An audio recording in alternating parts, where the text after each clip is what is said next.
Hey, how you doing? Hey, you clicked live, so now we're live. Old here. Hey. Hey, how you doing? We just don't worry about us. We're just drinking back here. Hey, Chris, are you home yet? Are you in the car? You want to hop on? Let me know. I like how you just like didn't even pace. You just like crashed in here like a jet. You're like Tom Cruise landed on the deck of the aircraft carrier. Now he's calling you back. Yeah. What's up, gang? I see Zach, Chaos, and I saw Kevin in there earlier. Cheers, everybody. I'm gonna mute myself here. All right, you mute yourself. I got nothing useful to add to the conversation. You keep talking. You talk much better than I do. Do I though? All right, he's muted. He's muted. Zach, are you still in the chat? Is it just you and me, Zach? We're just hanging out. Things are going well. I got a pretty big comic book here that I've got. Rod is trying to talk to Old Wolf. I don't know what he's doing. So I got this slab. Pretty dang excited about it. Haven't posted it anywhere. But I shared a couple of photos with some friends because I was very excited about this one. So this, for those that don't know, this is the first full appearance of Mystique. I have her first cameo, which is issue 16. I got an issue 17 on the way. Those are both raw, but I got this really beautiful. Yeah, see, he likes it, even though he's not really listening to me. Really nice copy of issue 18, which is the full appearance. Her first cover appearance is on Avengers Annual 10, Rogue's key book. He's back. I know he's back. Oh, and then you're muted again. So I was just very happy to get this. It's one of the few X-Men related key books that's not an uncanny book that I still needed to get. So I was I've been waiting a long time to snag this. And the prices are down on this, just as like a thought. If you're looking for a copy of this book, now is a good time to buy because the book has, compared to where it was a year ago, the book has been dropping. So this is a book that you can definitely get cheaper than a year ago versus most other comics that aren't that way. Just something to think about. So if you're on the hunt for the first full appearance of Mystique, that might be the one to get.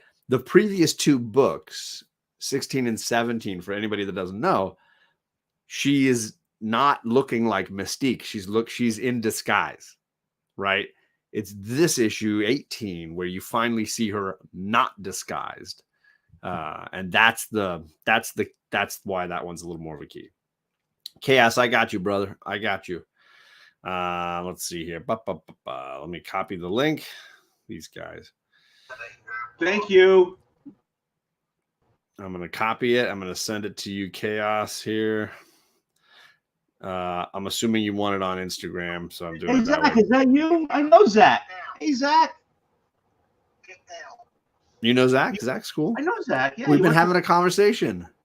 Oh yeah, yeah. He's a good guy, Zach. Aren't you still live with Rod right now? Oh my god! All right, so Chris, I sent you the link on Instagram. Yeah, so a lot of comic books seem to always be on the rise. Like they're just like everything's inflation, right? Inflation, everything's inflating.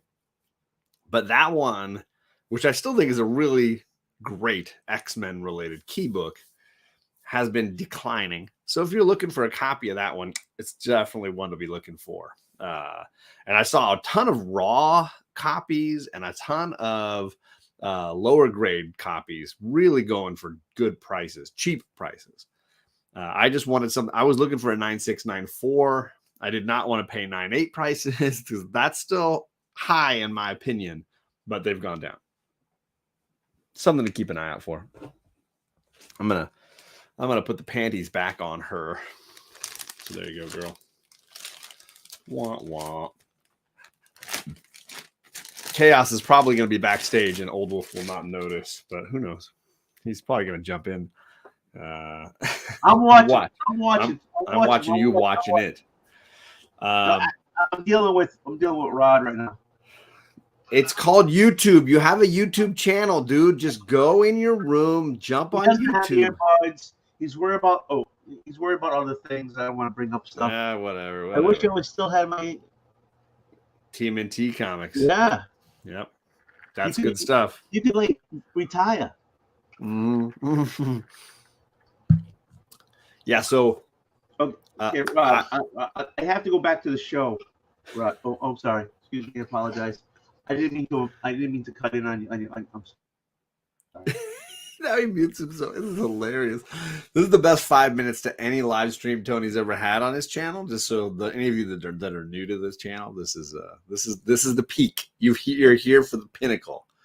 So I've got daughters, and we've been watching a ton of stuff lately. JP's here. I got the link if you need it, JP. I can wherever my phone went. I don't know where I put it. All I ask is you sip something. Does not. It could be wit. It could be booze. Could be have some water. Yeah. You gotta be sipping. Let's see here. I can send it to JP. He's probably pretty tired. So, my daughters and I, we are caught up on Ms. Marvel. We are caught up on Stranger Things. Now we're caught up on Obi-Wan Kenobi. We have watched everything in streaming form. Now, if it's in theaters like Jurassic Park or Top Gun, we have not seen that, but we've watched everything else. Lots of really good stuff. Yeah, he's using he's dial-up. He's on dial-up. He does seem like he is laggy a little bit. I don't know if maybe one of his kids is playing World of Warcraft or something. There could be stuff going on there. In the old Wolf house. Maybe they're streaming a couple of different shows. Maybe they're watching Stranger Things. Maybe that's what's doing it. Jackson Roy Kirk. What is going on, my man? There he is. Hey-o. Are you leaving? Are you going somewhere? Yeah, my wife kicked me out. She said I stream too much. No, I'm just kidding. She's like, God damn it, get off of YouTube. Okay, I'm back. Yes, Jackson. The girls have seen all of the show Firefly, and they saw the movie Serenity, and they're still talking to me. Now you got to get them to read the comic book that continues I've never the read story. The comic books. Well, you don't have to. They can. Especially fresh off watching it. I wish I'd have known it existed. I think Charlie is still mad about some of the characters. I mean, I guess I can spoil a movie that came out like 10 years ago, but like she's still mad about some of the character deaths. So. Well, in Serenity, right? At the beginning, with no fanfare all the way to at the all. end. Yeah. Well, all the way to the end, Yeah. What movie is this? I think the comics pretend Serenity didn't happen, I think. What? I love the movie. It's a good movie. Yeah, but they killed everyone. Just 2 of them. Well, they killed 2 at the beginning. Doesn't someone die at the end too? I watched it years ago. They killed 2. I think they just killed 2 at the end, more towards the end. I don't remember anybody dying right at the beginning.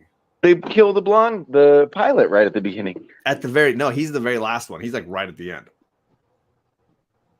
Oh, okay. Yeah. And then the other is the preacher. Yeah. They were contract. He dies about in the middle. Contract disputes.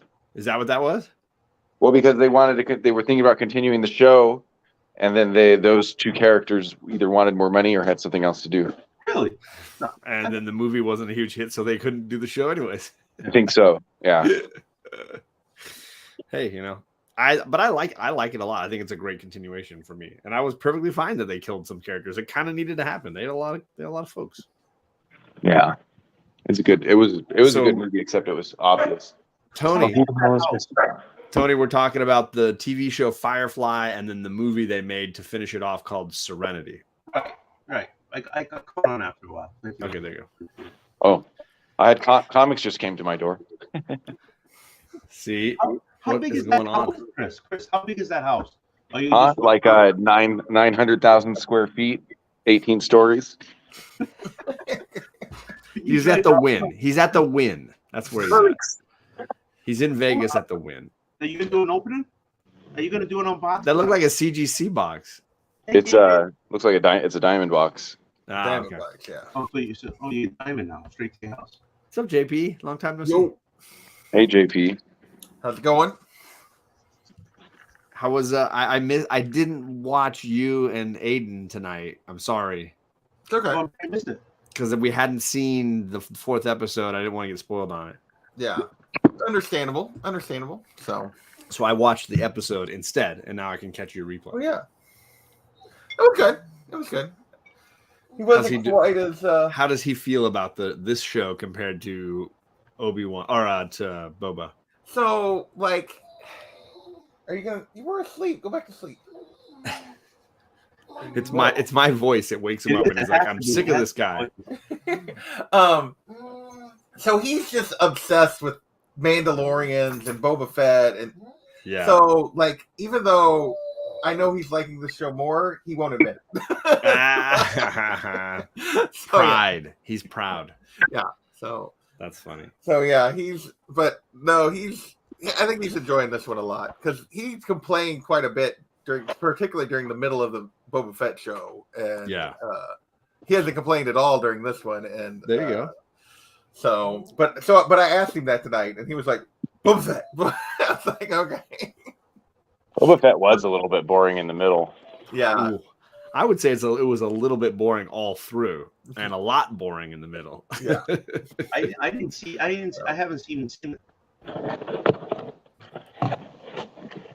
I will say though that I'm still geeking on that third episode. The third episode was fantastic. Of Obi-Wan Kenobi because it might still be the best hour they've made across all of their movies and shows. All their shows. I mean, all the shows.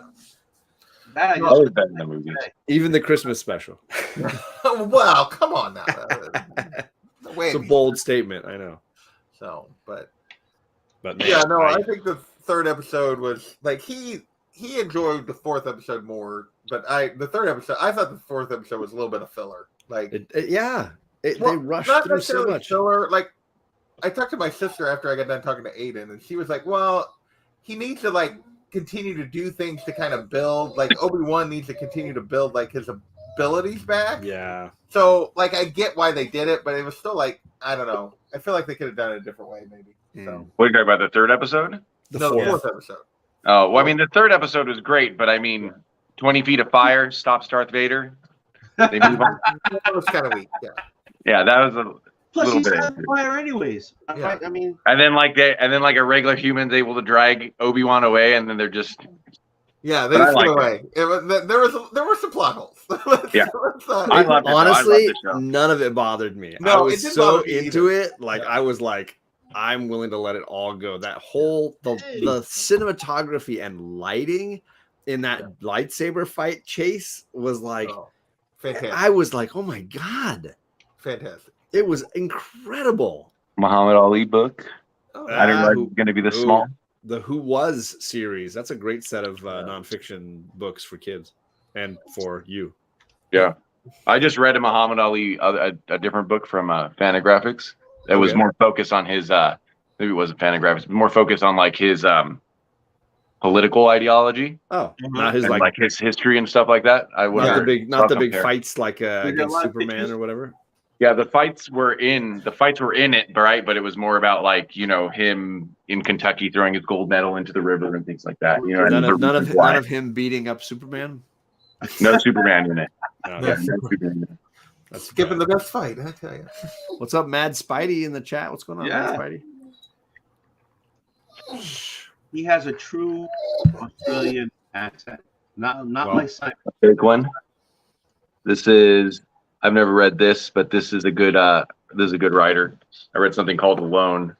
This one's called Yellow Cab. It's black and white though, so John's out. I'm not against black and white. Yeah. Oh, I thought you used to be. I was going to say you are reading. Oh, you are reading Strangers. Strangers in Paradise. I'm like 4 of 6 through that, and I've read all of Sin City. Sin City's in color. There's a black cover. Sin City's not in color. I mean, pieces of it are. I mean, you're talking about that yellow bastard. That's it. That's the one guy. That's what I'm thinking of. That guy. I bought all of these and haven't read them. So at least when I buy the singles, I should probably be reading them. But I probably should have just saved money and bought the trade. How about this? What do you do with all the trades? Because I know you read and buy a ton of trades. What do you do with all of them? I read a lot of singles too with all the X-Men and Star Wars I read. Yeah, that's fair. I get behind. I get like sometimes I get behind. I have all this stuff I'm gonna read, and then like a couple of weeks ago, there was like 5 X-Men titles on the same day and 3 Star Wars titles. That was just 8, and not counting like what I browse. Yeah. You know. He skipped my answer. Like, what do you do with them? I know. What do I do with them? They're on bookshelves. Better than, yeah, they're better than in boxes. But I have a ton of boxes. Here, I read the first 6 of these, and then I knew it was going to end in the second arc. It wasn't that good, to be honest. But this is we only find them when they're dead. No. But it has an ending. I really don't like the art in this at all. But that's funny because that's what I did like. I did not like the story. I like the art. So I like the concept, you know, but the story was like 6 issues in. They like barely get away, you know. So there's La Muerta. That's just silly stuff right there. That's the Lady Death universe. That's silly. Or super silly. That's just Star Wars. Wolf frozen on his own stream. Nah, yeah, he's using that dial-up internet tonight. Yeah, he's got the AOL going tonight. Oh, is he just frozen again? Yeah, he's just he's kind of glitchy tonight. I mean, sometimes I can't remember what I buy. I can still hear him, and he's you know, he stops and starts. Like, I can see he's scowling right now. This is a pre-order. I have no idea what it is. I have no memory of pre-ordering it online, but here it is. Here it is in my hands. From Rebellion, whatever. Oh, art by Danny, though. So Danny is the person that drew Coffin Bound. I know you read the first of that. I read Coffin Bound. Mm-hmm. And then Danny is, I think it's a Brazilian, and she also drew the last Arkham Asylum miniseries that Waters also wrote, who also wrote Coffin. Okay. The same team. Coffin Bound. Same team. Yeah, she's a good artist. Anyway. So you're keeping up on X-Men, right? You're still up on everything? I've read every single X-Men book in the Krakoan era. Wow. As of like 15 minutes ago because I caught it. And I think I'm just addicted to it. I've just been giving up on so much. Yeah, I know. In the last few months, there have been so few books I've read and felt like, wow, that was such a good read. I'll be honest with you. I didn't think that, except for maybe some of the Hickman stuff. It's so hot in my garage. It's like 125 degrees. Why am I in this garage right now? It's like the desert. It's literally, it's 8 p.m. and it's probably 105 degrees outside, and the garage is probably hotter. You know what? People have had these big swings about these, you know, Marauders was great and Excalibur was terrible. You know, for most of the stuff I'm reading, I just have it like in this thin, you know what I mean? Nothing's blown me away, and I've not hated anything either, to be honest. Maybe Fallen Angels. There's a couple things. Excalibur. And I guess I'm impressed by the sort of crazy ideas they could do within these confines. Like right now, the Cy Spurrier stuff, he's not doing a religion anymore. Now he's basically trying to be a cop. Yeah, because I just got. It's just weird. I'm giving him and Al Ewing with X-Men Red a little bit more of a shot than most of the others. The others I'm given like an issue, and then I'll read it digitally. Yeah, X-Men Red I think will go somewhere. These other ones, faith, because I loved Sword so much. Yeah, these other ones are going to be like, you know, experiments in the world. They can only go so far. I mean, Marauders is cool because some ultra secret. Did you read any Marauders? I don't know. It's Steve Orlando, and people don't like him, and he's not my favorite either. But like the idea is cool. Like there's this secret. So they're looking for the original mutants, and when the Marauders showed up to the Shi'ar like homeworld, the fact that they brought it up, like, turned some of the Imperial Guard into this like secret sect that's been covering up this secret for like millennia since the Shi'ar were still birds or some shit like that. You know, like, and I don't know that it's good when I'm reading it, but I'm like, oh, that's pretty cool. That's like real convoluted and the concept you're saying. Yeah. But you know, how well did, you know, at the end of the day, like, okay, Inferno was cool, but I mean, Did it all completely work out? And then No. Hickman admitted that the pandemic made Marvel stretch things out way more. Yeah, and it sounds like the creative team that he was working with didn't want to move to the next story arc and wanted to keep going.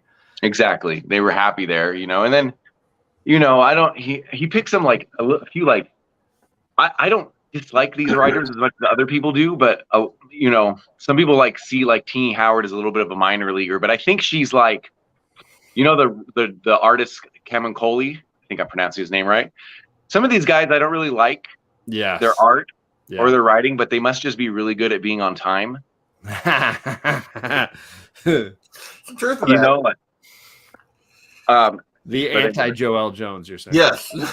Anti-Joel Jones, anti-Dan Slott's known for always being late, so anyway, I don't know. I like it, but I was always dipping in on X-Men here and there. I remember I bought the Multiple Man miniseries that Rosenberg did 4 or 5, you know what I mean? But then I didn't buy, I wasn't buying Mr. and Mrs. X, so I'm not sure what I'm going to do. It's expensive. Yes. Here's, it's from Fantagraphics. How do you say that? Song of Aglaia? Aglaia? Yeah. This is a Fantagraphics book. So this is their little underground series. So they'll only, to be honest, this got re-upped. So I don't think anyone bought the first set of printings. But normally for Fantagraphics Underground, if it's not Love and Rockets or something that, Peanuts that they're redoing, normally the Underground will be almost just the pre-orders, and then they don't reprint. They don't print a whole bunch of extra kind of thing. Gotcha. Yeah. Did anyone buy that? Some people seem to like it. Nope. Absolutely not. This was a couple weeks ago, so it just came in.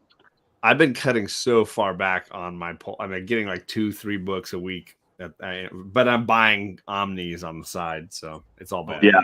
So these are Gmart, and so they're I'm getting the full 35% off, and then they only send it to me.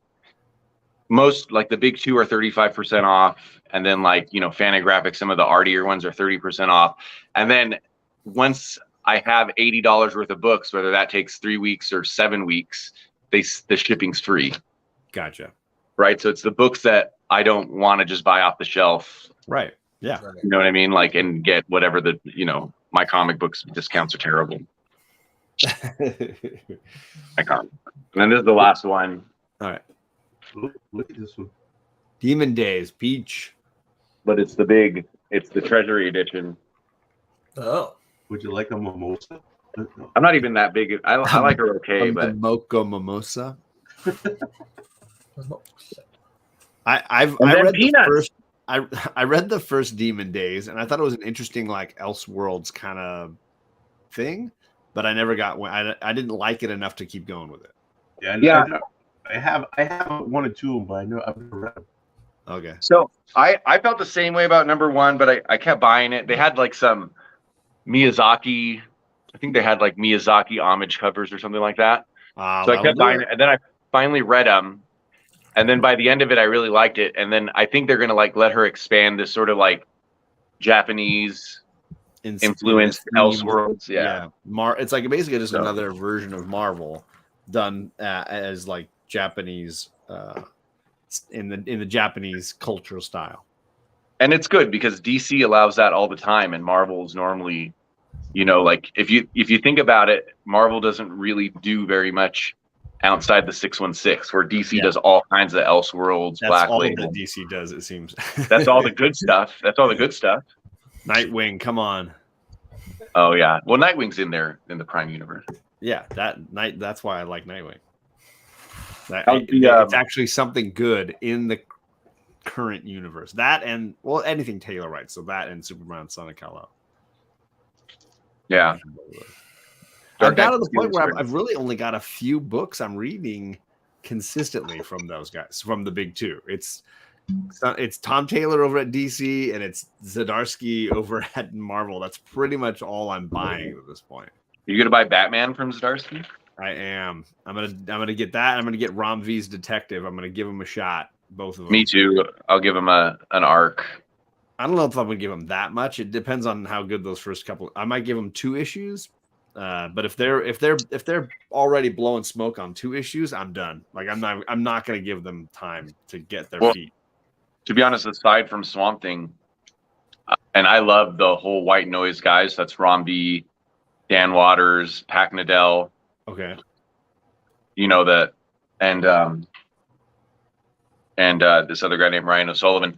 But I don't love, as much as I love Ron B and probably one of my right now favorite writers. I don't love his superhero stuff. I don't love Venom. I hated his Swamp Thing became a disaster. I stopped reading it. I'm like, I'm done with this. Oh, a lot of people love Swamp Thing though. Did you guys get his Aquaman? Huh? I've never read much Aquaman. He just put out Ron. Oh. What is it? Yeah. Ron Ram. What is it? So they just put out an Aquaman. Like Yeah, a with Black Label thing. yeah, with Christian Ward. Yes. So it's going to be beautiful. No, it is. It is. It's. What's going on? Yeah, his internet's not happy tonight. No, it's not. Yeah, I'm sorry about I'm sorry about my picture. I don't know why. Well, you were on like 3 streams a while ago, or you were talking to Rod, and you were doing like 19 other things. So Well, I'm not doing that now. I took my phone off of it. My happens. wife's probably streaming. My son's probably doing something upstairs. Yeah. the whole I wanna family's know. got something going. Yeah, everybody's got their live streams going in the Wolf household. Did you clear your cache and cookies? Do you want me to? JP, how I don't think how that are you would doing be these sexual. You got another Usagi in? That We must have felt did. We good. got another Usagi in, so that's a minor miracle. Right? Literally, like Alex showed up like 1 minute before we were supposed to start, and he was the first one to show. There you go. And I was like, well, maybe we're getting it. There you go. Then, so yeah. Which Usagi are you doing right now? We're doing all the original Fantagraphic stuff. We just finished book 5, which was what was book 5? The black and white ones? Yeah, it's all Lone Goat and Kid. Oh, So That yeah, it's all cover- the original How many volumes did they do at Fantagraphic? 7. Oh wow. So we got 2 more of the original, like so. Yeah, the old school. Because Pre-Dark as I say, the volumes I've collected are the Dark Horse ones. Yeah. I don't know that I've read the Fantagraphic. So yeah, this collected like there's 7 Fantagraphics books, and they collect all the critters and albedo stuff, and then the But I think that Usagi series through like 38. I think the Dark Horse ones though are these Fantagraphic ones. I think They call- Fantagraphic just started doing nice versions of them. Oh really? Well, And Dark I've been Horse getting these- takes over on book 8.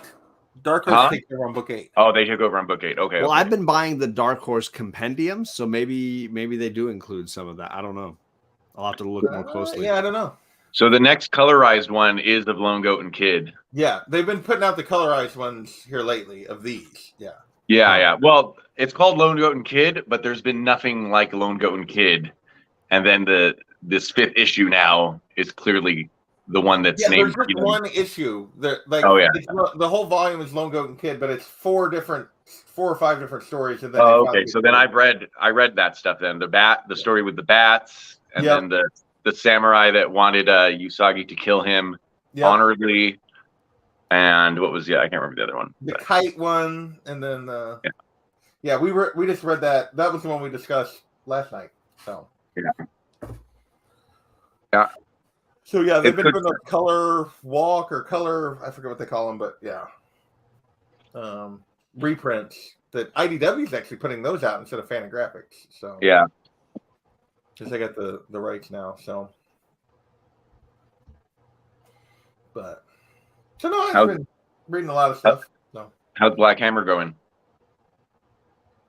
I love Black Hammer. I'm always happy to Okay. read more of it. But aren't you in the middle of it, JP? yeah, we're in the middle of it. I was just giving John a hard time. It's okay Oh. because he's like obsessed. I will say it's good. It's not like my favorite of the stuff that that I've been reading and stuff, but it's definitely really good. So Where are you in it? we're in Age of Doom. Okay, I finished that. I stopped at I need to pick it back up, but I stopped at the Justice League crossover, and I was going to skip it, but you know what I mean. Lemire said very clearly that it's in continuity, so. I mean, I've read it. I don't know that it mattered. Yeah. I love for me, where I'm at now with it is I like all the little stories he's doing. So like Skeleton Boy, what was it? Skull Digger and Skeleton Boy. Yeah. Is amazing. And the Barbalian one he did was phenomenal. So I read Weird. I read Colonel Weird. I read Colonel Weird. Freaking good. And I got spoilers, and then I go, okay, I need to I read Black Hammer Volume 1 at least 3 times.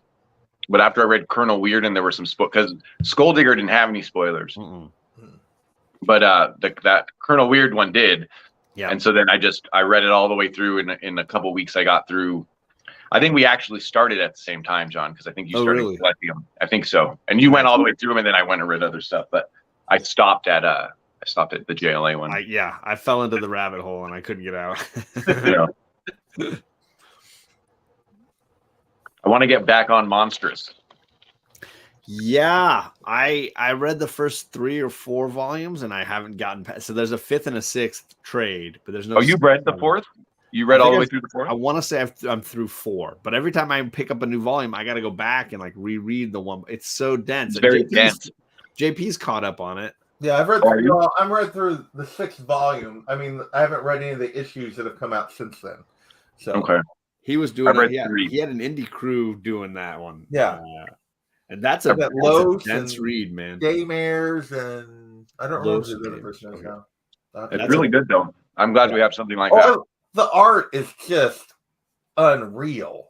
And I love a good fantasy story. And it's it's one of the best fantasy. I know it's more like, maybe it's more sci-fi, but like I love the fantasy of it for me. Like the world building stuff is really interesting.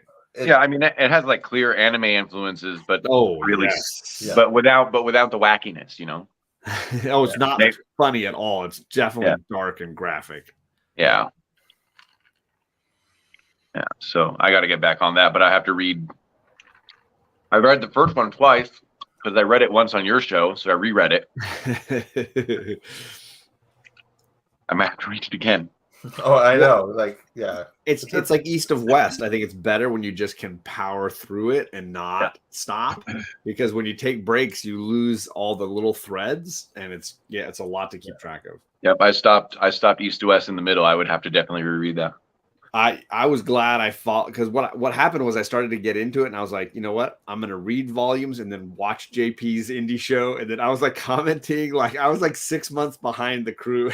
I was like, I'm not gonna stop. And I was watching their show in my free time, just kind of like listening to it, like, well, whatever.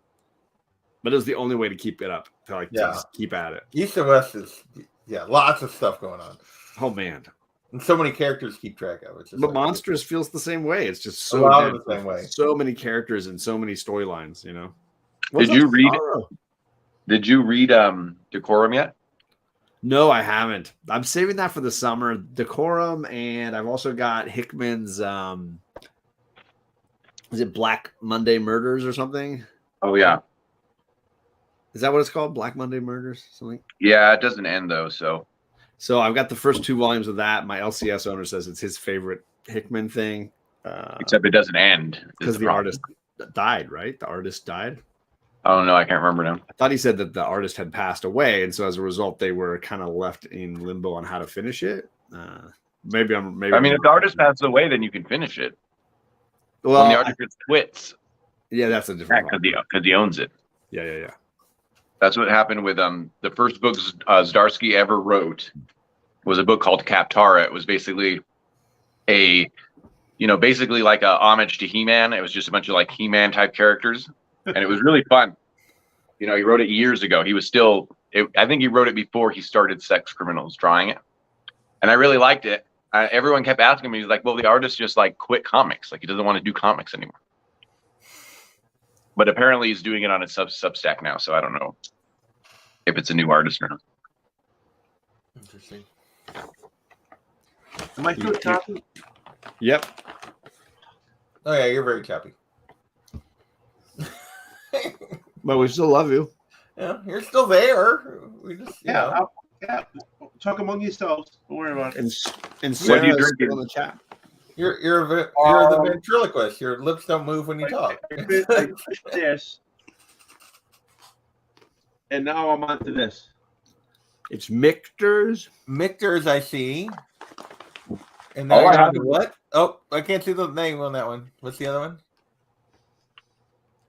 10th Mountain. Mm. Interesting. The only alcohol I have in the house is this horrible mango beer. Oh, I feel so sorry for you. That sounds horrible. My wife likes it. So JP, how'd you like the bourbon?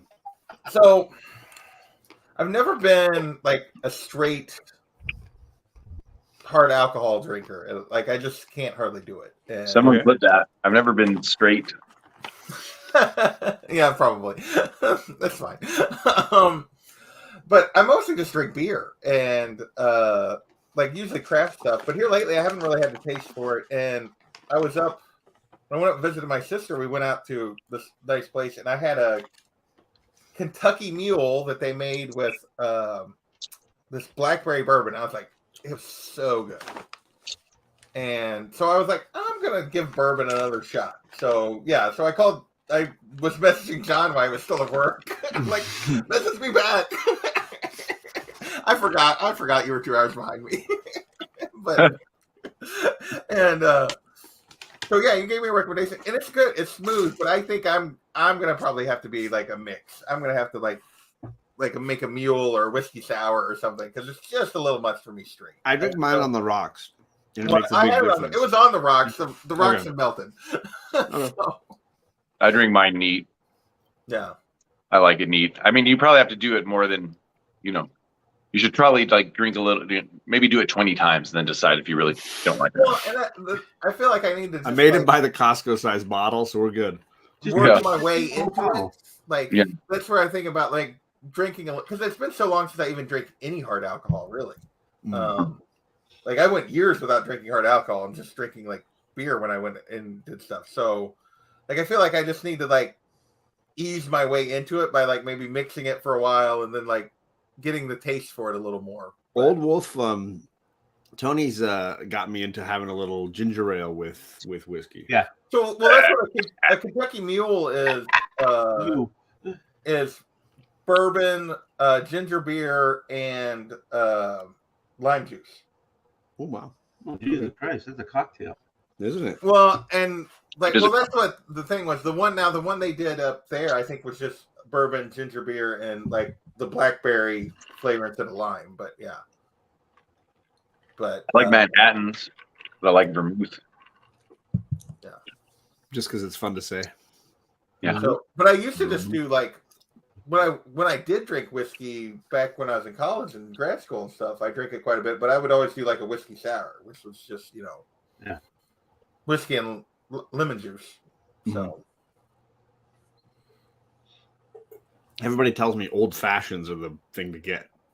It doesn't look good to me. It's overrated. It was an old fashioned. I forget. I know Orange that, like, slice. yeah, it's an orange slice with like the rind, the peel, or what part of the peel, or whatever. I don't know. Okay. Oh, Zachary, with the I've never been able to drink gin. Like I've never liked gin. Well, every gin is so different. Yeah.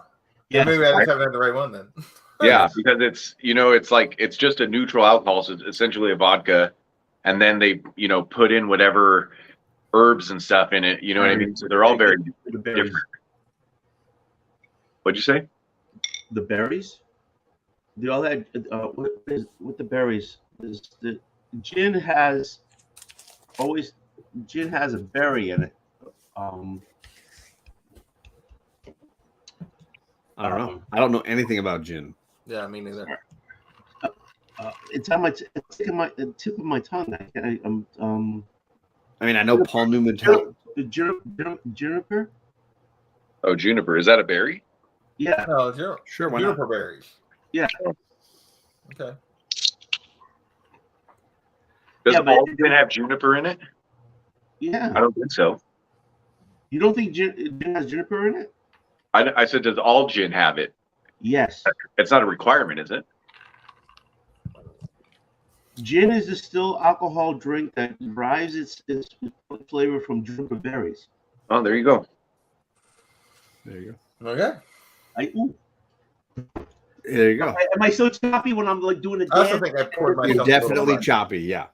No, you're question. very choppy. But we catch little moments and little pauses. Yeah. Son of a bitch! I'm gonna kill myself. I'm gonna kill a child today. Tell him to get off the internet. So I can talk about comic books. So that I can get drunk with my friends on the internet. Well, get on your phone. Just stream on your. That's what I'm doing. This is my phone. It works great. It's hard to do that as the host, though. It doesn't work the same as the host. I'm not the No. Leave it on. Leave it on your computer so you can control stuff. And then join again. Oh, wait, click you the just link got off of clear. your phone and Join again. twice. Oh, I But gotta then hold he's my got to guy. make sure But he's he's frozen. got to mute. He's got to mute this one, right? Oh, he has no idea what he's doing. He's gonna. Yeah, it's gonna be terrible. It's gonna be He's the gonna worst. just be- It'll it could be It'll entertaining. be amazing. What are you Yeah. talking about? Terrible. It'll be amazing. Oh, I mean, terrible in an amazing way. I mean, I might at any moment I might have a heat stroke. Chris, I love you, but I'm a choppy. Can you see this? That came through. That came Yeah, through. it clear. did. All right, so Was that I your have- penis? Yes, it is. He wishes. It was. Yeah. I wish that was my penis. So what we're saying is you would have to first mute yourself right here, right now. Yeah. Then Not you even have mute to- it. You can leave. You can leave the stream and go Oh, yeah, back. you can remove yourself from the stream, But so I it's just can't the three of control us. I won't be able to control the stream. You don't want to close it. Don't close the stream. Yeah. Just You're gonna just- control it from your You're gonna computer. leave this on, but you're gonna leave the He stream. has no chance of making this There's work. no I don't way know this why is the two of you are trying to explain this to because me. it's entertaining. Well, why not? So You you're realize gonna I work in IT, right? look. See, Zach thinks it's hilarious. I So know. I work with You're Zach. I'm gonna hear this forever. You're gonna remove yourself from the stream. You're gonna make sure your cell phone is not on the Wi-Fi because that's just gonna make this whole thing worse, probably. No, it's not. Right now it's not. So then, I mean, then you're gonna go into your Instagram where the link is in our little Yarn Man group. You're gonna click the link and join on your phone this But he screen. still needs to mute the computer because otherwise No. he's going to have us He's coming going from the backstage. computer Yes, and us you'll filming need to mute through that the phone. computer. Yeah. oh yeah. The sound coming out. Yes. And then you're gonna join. You're gonna add yourself on the computer. And then while you're doing that, me, JP, and John are gonna take bets about how far you're gonna go, and we're gonna make odds. And how many curse words he says when he can't make it work. It's gonna Yeah. be so All right, freaking all right, good. all right. Okay, I can do it, but I have to get a stand for this because I'm not holding this goddamn phone the whole time. I have that's no why idea I what love- you just said other than I love. See, that's why my phone has the magnetic case. I've figured out several different ways to do this. Like I can stack a bunch of omnibus in front of me, put this in between, and then stick my phone to it, Yeah, and I can just okay. and I don't have to hold it. I just set it there. This is just a bookend, right? A metal bookend, Yeah. and I just use the magnet side. It's just perfect. I love this. The I'm magnetic. like phone legitimately gonna die in here. case. It's you look Yeah, like that- you're Go to suffering. another room. Chris, Why I are you in the the garage? garage. But get the hell out if you're gonna die in there. But you know something? Oh, He's wait, opening stay the in door there. as if that's going to make it better. Actually, if you pass out the heat, I'll get a bunch of views. If you pass There you go. out the heat. Hey, I'm on my phone. Someone find out how hot it is here. Where are you at? I got it. It's got to be 9. I'm gonna go with 9. Oh, it's hard. I was in the garage. I'm gonna go with it's still 95 degrees. I would In say Vegas? In yeah. Vegas? In Vegas, Yeah. right? Vegas I thought right you were now. joining the stream, Oldwolf. What are you doing? Well, My device is overheating. My phone just told me it's overheating. Las Vegas. It says 103. Ah, 104. There you go. Let's see what mine says. Hang on. I beat you. I'm just saying. Get the hell out of your garage while I go get a stand for this thing, okay? look, and it's nighttime. 104 degrees. But this is when Vegas is the best because it's 104 without the sun blaring on you. You'll get below 100 at 11 o'clock. Mine only says 102. So I don't know what you're complaining Do about. we really have 102, 103, and 104? Who the hell wants to live in the desert? I don't understand this. Yeah. Oh, you want to, wait a minute. Is that all your attempts right now? No, that's Vegas. All of That's us. Vegas. We have 102, 103, 104. I think you had 104. There it is. That's pretty funny. Well, what websites are those? I'm using an app. I'm using This is the Weather Bug app. this is just the weather app, weather.com. Whatever comes on iPhone. Boom. Yeah. So, no, where I'm at, it's like 73 degrees. Yeah, my temperature is definitely nicer than that. I'm a 65. Are you 65? You look pretty good. No, 23. I'm 62. There you go. I look 62. Oh wait, Chris is frozen. Whoa, it's just now JP and I. Oh, it's not me. JP's out of focus. He screwed up everybody else's. Whatever. JP's out of focus, but I'm still going strong. It's 58. The time mass is 58 degrees. Yeah, like we lost Chris, but I'm still in I'm focus. completely like I can't get the focus Am I still back. choppy? Am I still Yes, choppy? of course. Oh yeah, you're you very are. choppy. I guess he's son of a bitch because I respect you. I cannot get You're the as focus to come choppy back. as the surf on a windy day, my man. All right, I'm gonna Well, go There we go. and get a stand for this. Okay. I want to Promise see you me- join by your phone and see how that works. Okay. Promise me It's two gonna be a things. disaster. Promise me two things while I'm away. Yeah. You guys will keep sipping, Yeah. and you don't show your schlong. And you, We I have no idea what both you're of saying, those sir. things, even though we have no clue what they were. I have no idea what you just said, but sure. One, can you hear me though? I can No. kind of hear you. Okay. Two things. One, you keep sipping. Yeah. Two, don't show you strong. I can't promise the second one, but we'll do what we can do. All No right. promises. Okay. I'm gonna just So Put yourself backstage. don't leave the stream. Just put yourself Don't backstage. stream. Just put yourself backstage so that it's just JP and I. Now, join the stream with your phone because he But can hear me. mute your first. computer. Mute the computer once you've joined the stream, or you're gonna have double, sound, right? But I need a stand because I'm not holding in this thing all the time. Well, go get a So I'm gonna stand. go get a stand. Go get Yeah, something to go stick get a one. camera on. Go get backstage and deal with that. Stop yelling at me. I'm sensitive. So yeah, so what would you like to Yes. talk about, John? How about the great new book I got? Awesome. I'm very excited about. Kick ass. So, Yes, I'm very excited about that So book. no, the Woodford Reserve it's smooth. I can't complain. It's just a lot for me. I'm just not used to. I have the larger volume. So I figured out what the deal was. It's the same booze. It's just a holiday label. Like is all that was. So I was like confused because at first I almost grabbed the rye and then I was like, wait, no, I don't want Yeah, the rye. you don't want that. No, I don't want that. And then there was the double barrel thing, which might have been really good, but I was like, Oh, the other one I like, and I think it's a bourbon, is Eagle Rare. I like Eagle Rare a lot, and that's one that Jabroni put me onto, and it's fairly common. It's not like a super unpopular one or whatever. Yeah. Well, there was a ton of them. Like it took me a minute to just find the Woodford because they weren't in alphabetical order. I don't know what the order. Of course, was. they're usually ordered by each shelf has a price point level. Oh, maybe that's what it was. Okay. So, that's that phrase that term. That's top shelf.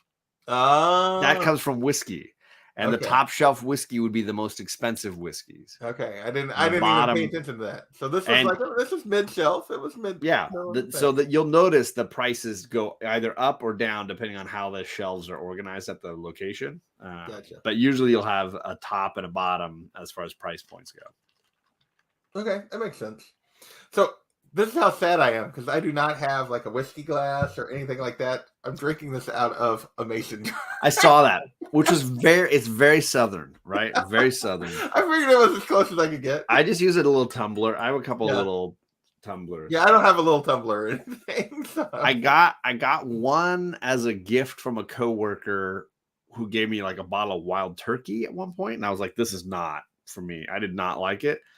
Then I got a parent who gave me one who knew I was a Game of Thrones fan, and it's got a Tyrion Lannister quote on it. And the glass just has the Tyrion quote. And then later I bought myself a set of 4 tumblers like this. Yeah. And they came with like the circular or the spherical ice cube maker things, right? Where you can make the like globes of ice that supposedly melt better in whiskey. Gotcha. Okay. So I've got a few tumblers going at this point. Yeah. So my wife likes the wild turkey. Like, it's fine. It's just a lot for me. Like, and I think Yeah. I also, not knowing exactly, I think I poured myself a little much. So that was. For me, it's all about how much ice do I put in there, because I generally like my booze cold. Like, I don't like warm alcohol. Yeah, so this even is my ice is melted, and this is actually warmed back up a little bit because I've just been sitting here for. yeah. It was like when I had the ice in it was like up here. So Yeah. like I've put a pretty good. You did put a dent in it, yeah. Yeah, but I've been sipping. Like even when I drink red wine, I need to drink it quickly so that it doesn't get like hot. I don't want it my body temperature in the glass. Like, I hate being at an event and carrying around a red glass of red wine and it's heating up to my hand as I'm walking around. I'll be honest, like I thought about getting another couple pieces of ice to put in it, but I was like, I don't want the extra liquid. Like, I don't know that I'm just. I don't need more. Yeah, like that's more, even though it's water. It's just like, right. It's more. I got to drink. Well, and Zachary's with me. Like, I just like a good cold beverage. So like it's for me, it's a texture thing almost. Like I just like the cool. To taste it. I tasted it like when I first poured it in. Like the first couple drinks, I did neat. Sure, of course. Just to, like, because I never tasted the Woodford before. You want to get a sense of it, yeah. And then I quickly added ice. So. And I just find that I like generally I prefer it whiskey and bourbon that way. It's just how it's been. I just may have to go back to, like, I don't know why. Like, just the last few months, I've been like, beer has just been like, I've always just drink craft beer. Sure. And the last few months, it's just been like, and even when it's just, I don't know, I just haven't had a taste for it lately. And sure. So I was like, I'll try something different, but I may have to go back to like my old school whiskey sour or something and just and go that way, just because I don't know, it's just a little much. We go through phases in life, you know. I mean, my favorite used to be rum and Coke was my thing. Yeah. And I had. I'd teach a class and parents would find out that was the drink and they would buy me like giant things of rum and giant sets of, cola and just be like, here you go. You got your rum and Coke. You're set for like a few weeks. And I've lost my taste for that. Like I don't like soda in general. I drink very little drink soda anymore. So. I only drink soda with a mixer or whatever. Yeah. And it's just something that alcohol rum started just being a little hard on me. Like I've never enjoyed the rum and Coke. Yeah. I still can enjoy it, especially when I need that beverage that wakes me up. But I need that when I need that caffeine, that jolt of caffeine. So that's what you have in the morning instead of coffee before you go to sleep. We can talk about this. This isn't your channel. So, yeah, oh my god! Be honest here. It's so good. But it's not because I wake up. JP knows this. Because I wake up at like 5 a.m. my time. I'm awake super dang early. This time of night, 9 o'clock my time, I am beat. And like I just struggle to stay awake. So when I'm on a stream like this, I generally drink something with caffeine to like wake me up. So I'm not just like slumping down in my chair. Well, otherwise I could be like JP and be way down here. I am all but ready for. I'll be honest. Okay. I'm going to do this. Sorry to be so long. I apologize for everybody. You're still not ready. That's the hilarity of what you're saying. Okay. One, I calculated I've drinking 84 ounces of water, so I had to go pee. 2, my dog needed to go out, so I had to take. So he had to pee too. All right, I get it. And 3, I had to find this thing to put my phone on it. Okay, this is my son's. Right. I had to go in his room and go through stuff, and I found it. Mm-hmm. So okay. Do you want more steps of how to do this? He has no idea. Yeah, okay, go for it, because I'm going to take a sip while you talk. Okay, so here's the deal. First thing you got to do is you're going to mute yourself right here. Like that's start mute with your that. computer so that you can't. No, because then he can't hear what we're saying right now. Then he won't get the instructions.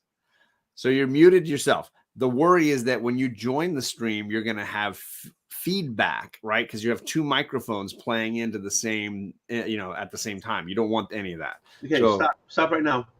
This is why I just love John, because he's such a teacher. He has to teach everybody. There's steps. I mean, he can teach I'm telling you, third graders. He can teach you he's got an Oldwolf. outline of all the steps. I should have texted a step-by-step manual for you. Yeah, okay, I'll shut up now. Okay. So you're muted, right? You're gonna go on your phone and you're gonna join this stream through your phone, which means you're gonna be backstage and on screen at the same time, right? You're both. You'll be right here, like right now, and you'll be down below again. You'll be twice. Old Wolf 2. Yeah, Old Wolf 2. When that happens, you gotta mute this computer, not your phone, the computer. Then you'll only have one outputting sound at a time, not double outputted sound at the same time. If you can still hear us through the computer and through your phone, you're going to get that loop. You're going to have double sound coming at you, right? The computer and the phone sound jumping out at you at the same time. You don't want that. So once you can hear us through the phone, you don't need to hear us through the computer anymore. You completely mute the computer side. This is going to be amazing. I can already tell. What's up, Kenneth? Good to see you, brother. This is Drunken StreamYard 101. How you doing, Kenneth? Oh my gosh, it's so good. It's so good. We're getting close. I just want to say this is me, and this is why I love doing these. I don't know if I'm moving, but that's why I love these sippings, because it's so unscripted. So anything can happen here, and I'm over here trying it with my phone, trying to log in. And remember, don't have your phone on the Wi-Fi. Okay, JP, already. All right, Jesus Christ. Okay. It's a good question, Mad Spidey, and there's no answer to that. Okay. I am not drunk right now. I'm on the cliff, teething. Right now, Hawkeye has black What's on your widow standard of drunk? What's your definition? I've had multiple definitions. Okay, all right, here we go. Okay, mute, and then join with the phone. Join with the phone, so that you're backstage.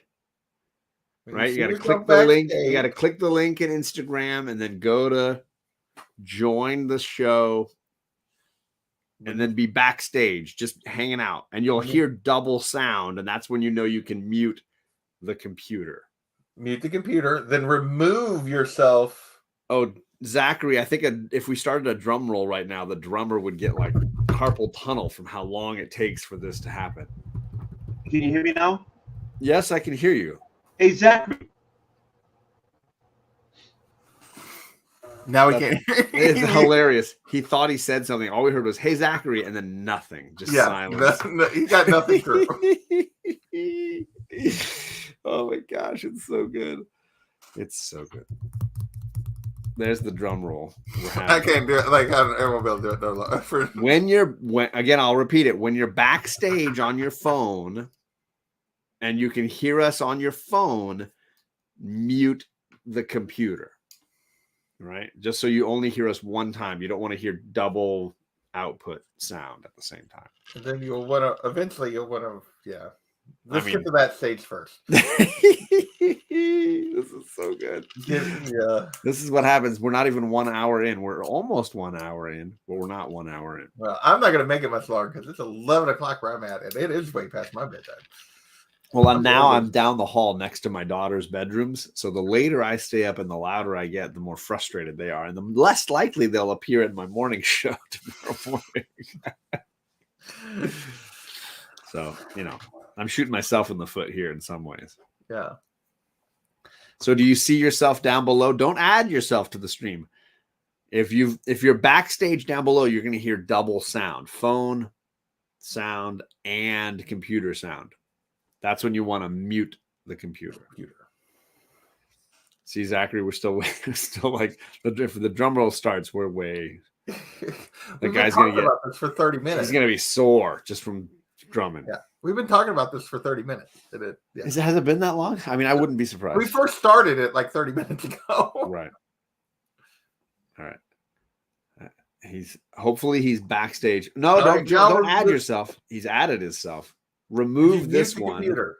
Remove this guy on the computer. Get rid. There you go. Okay, now mute the computer so that it's completely muted, and all you hear is us through the phone. Because you look super sharp right there. We can't. I can't hear you though. What? Hey, there he is. Woo! Look at this guy. Look at this handsome mother. I look super sharp, but now I'm looking up here when I should be looking down here. Well, you gotta who cares about that? I'm looking at my picture here. I'm not looking at the camera up there. Yeah. I'm looking at JP or you. I'm not looking like there. Well, if you want to make it a little closer so you're not looking as far off, set the camera up a little, the phone up a little. But he did it, folks. More importantly is he did it. Now, Tony, if you want, on the computer, you can move Old Wolf 2 to the primary spot, like the front spot. You just grab him and drag him over. Replace John. Get him out of there. Yeah, you don't need me in the primary spot. You just click Old Wolf 2 and slide him over. See, look at that. Look at that. Oh my God. Now you're in the driver's seat. I want to let everybody know I'm not as drunk as you think I am. Okay, I just want to let you know. Well, okay, it takes a lot more than I did what I drank. So let's be clear. I'm just very fluid. I go with the flow. Just gonna say, Old Wolf, just for the record though, your level of drunk, like a normal person with that blood alcohol level would be like stumbling, falling down. But that's just like your 24/7 baseline.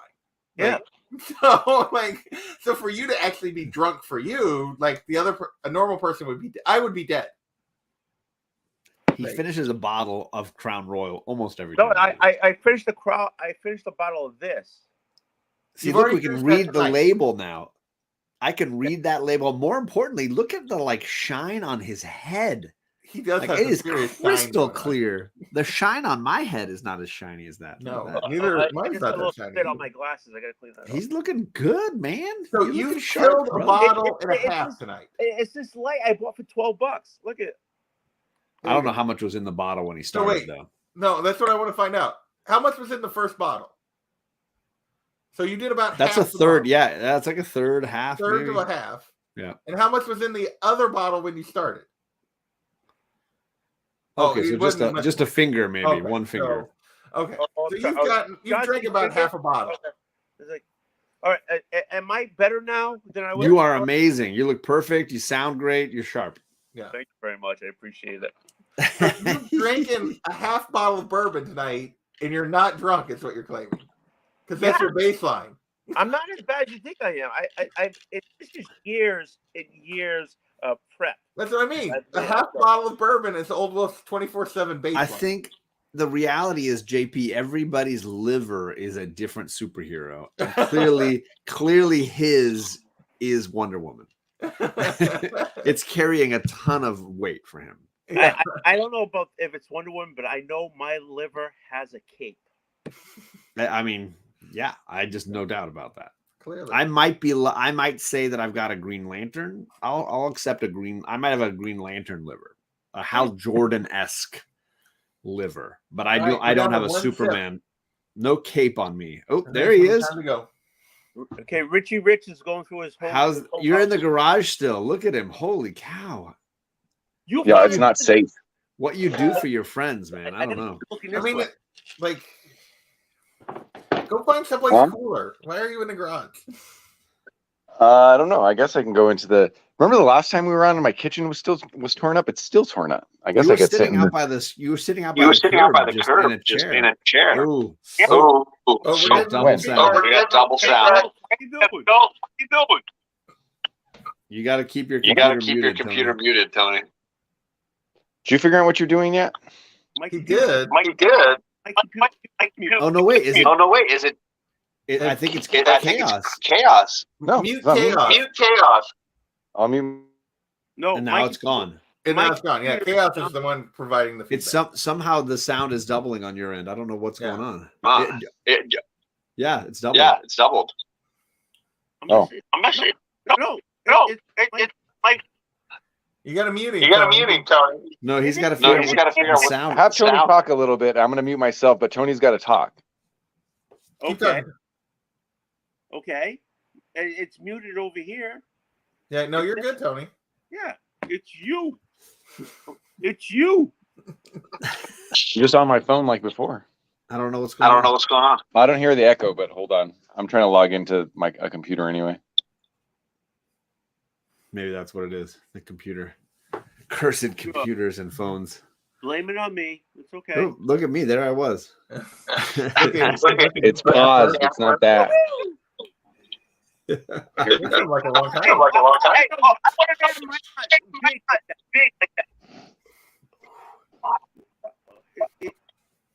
Why am not big on your screen? Because it went to. You got to turn your phone sideways. Your phone's turned the wrong way. Now I just see your neck. Now I just see your neck. You got to tilt it up a little bit. Yeah. See, there you are. Now you're wide. No, now you're wide Screen. Wide screen. We can see your jowls. So. This is the comedy of errors, says Matt Spidey. But you're still here. You're still watching. So at least it's comedically entertaining. Hey, Matt Spidey, you want on? Hey, Zach, you want on, Zach? You guys want on? People are trying to leave, not join. What are you talking I about? was gonna say, I'm down to the last one.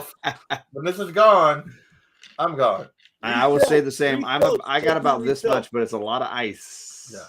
JP, refill. You gotta refill, JP. No, I'm going to bed. It's only like It's 11 o'clock his time. it's 12 o'clock at my time.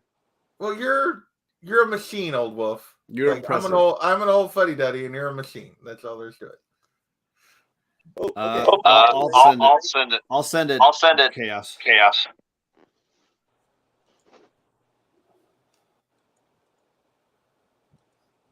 Got that link. Although Tony could probably drop it in the chat. Oh, no, he dropped it in the chat before me. Look at that. He beat me to it. Son of a gun. Slow poke. That's a professional move right there. No, my wife keeps complaining I'm quick on the draw. Yeah, that's a different problem. Yeah, there you go. Oh, he's gone again. Well, it's because he's going to join through his computer. Okay. Because he Be ready. that overheat as well. Oh, are you using so at the bottom of your glass there, Tony, you're using the stones, right? The frozen stones. Tell me about those. Stones. I get 9 of them. I'm putting three of them more in there. How do they work? Where do you store? You just store them in your freezer? I put them in the freezer. I don't like them. Why don't you like them? Because they've been in the freezer for like 2 weeks. They go warm too quick. They don't hold the cold like an ice cube. Yeah, they don't. And, I would think they would hold it better, or they should hold it better. They go quick. And you know something? I kind of liked how the ice just kind of melts and goes into the whiskey. It softens the flavor. Yeah, and it doesn't do it that way, but it doesn't hold the cold. Yeah, I will say after having the ice was made it a little more bearable. JP, have you tried a circular or a spherical ice cube before? I haven't drank whiskey in like 20 years. I'm just asking if you've ever tried it before. I'm not saying you're a connoisseur or anything. No, I have not tried the because they do make them in Death Star shapes. Like you can buy a Death Star and you fill it up and then you open it up and it looks like the Death Star and it's a cube of ice. I grabbed the ice cubes out of my ice maker. I'm just saying Star Wars fan / bourbon fan could really go to town. I don't know that I'm a bourbon fan yet. I'm saying it's early. It's early. It's early. I still have faith. I have to get something. I got a whole 1 liter bottle in there. I got to drink. I need to come to Missouri. Clearly, I'm not refilling, but I'll go get what I got. Chris, do you have a hard alcohol you drink? Oh, that's your buddy's book, right? Or a brother? That's your brother's book. Yeah. Son of a bitch. I've been hinting at him for 2 years to give me this book for my birthday or something or other. And he still hasn't. Have you researched what a 9.2 of that book might cost? Yeah, it's like $850. Not too bad. He put it off the shelf, so whatever he gets is profit. So I mean, I'll go get that bottle. I got it. You son of a bitch! Hold on. Chris, do you have a hard alcohol you like? Sorry, I didn't hear your answer. Whiskeys, all of them. All of them. So Scotch, Irish, bourbon. But I don't have any here at home. I drank them I all. drive I didn't. through Vegas once a year. I never stop.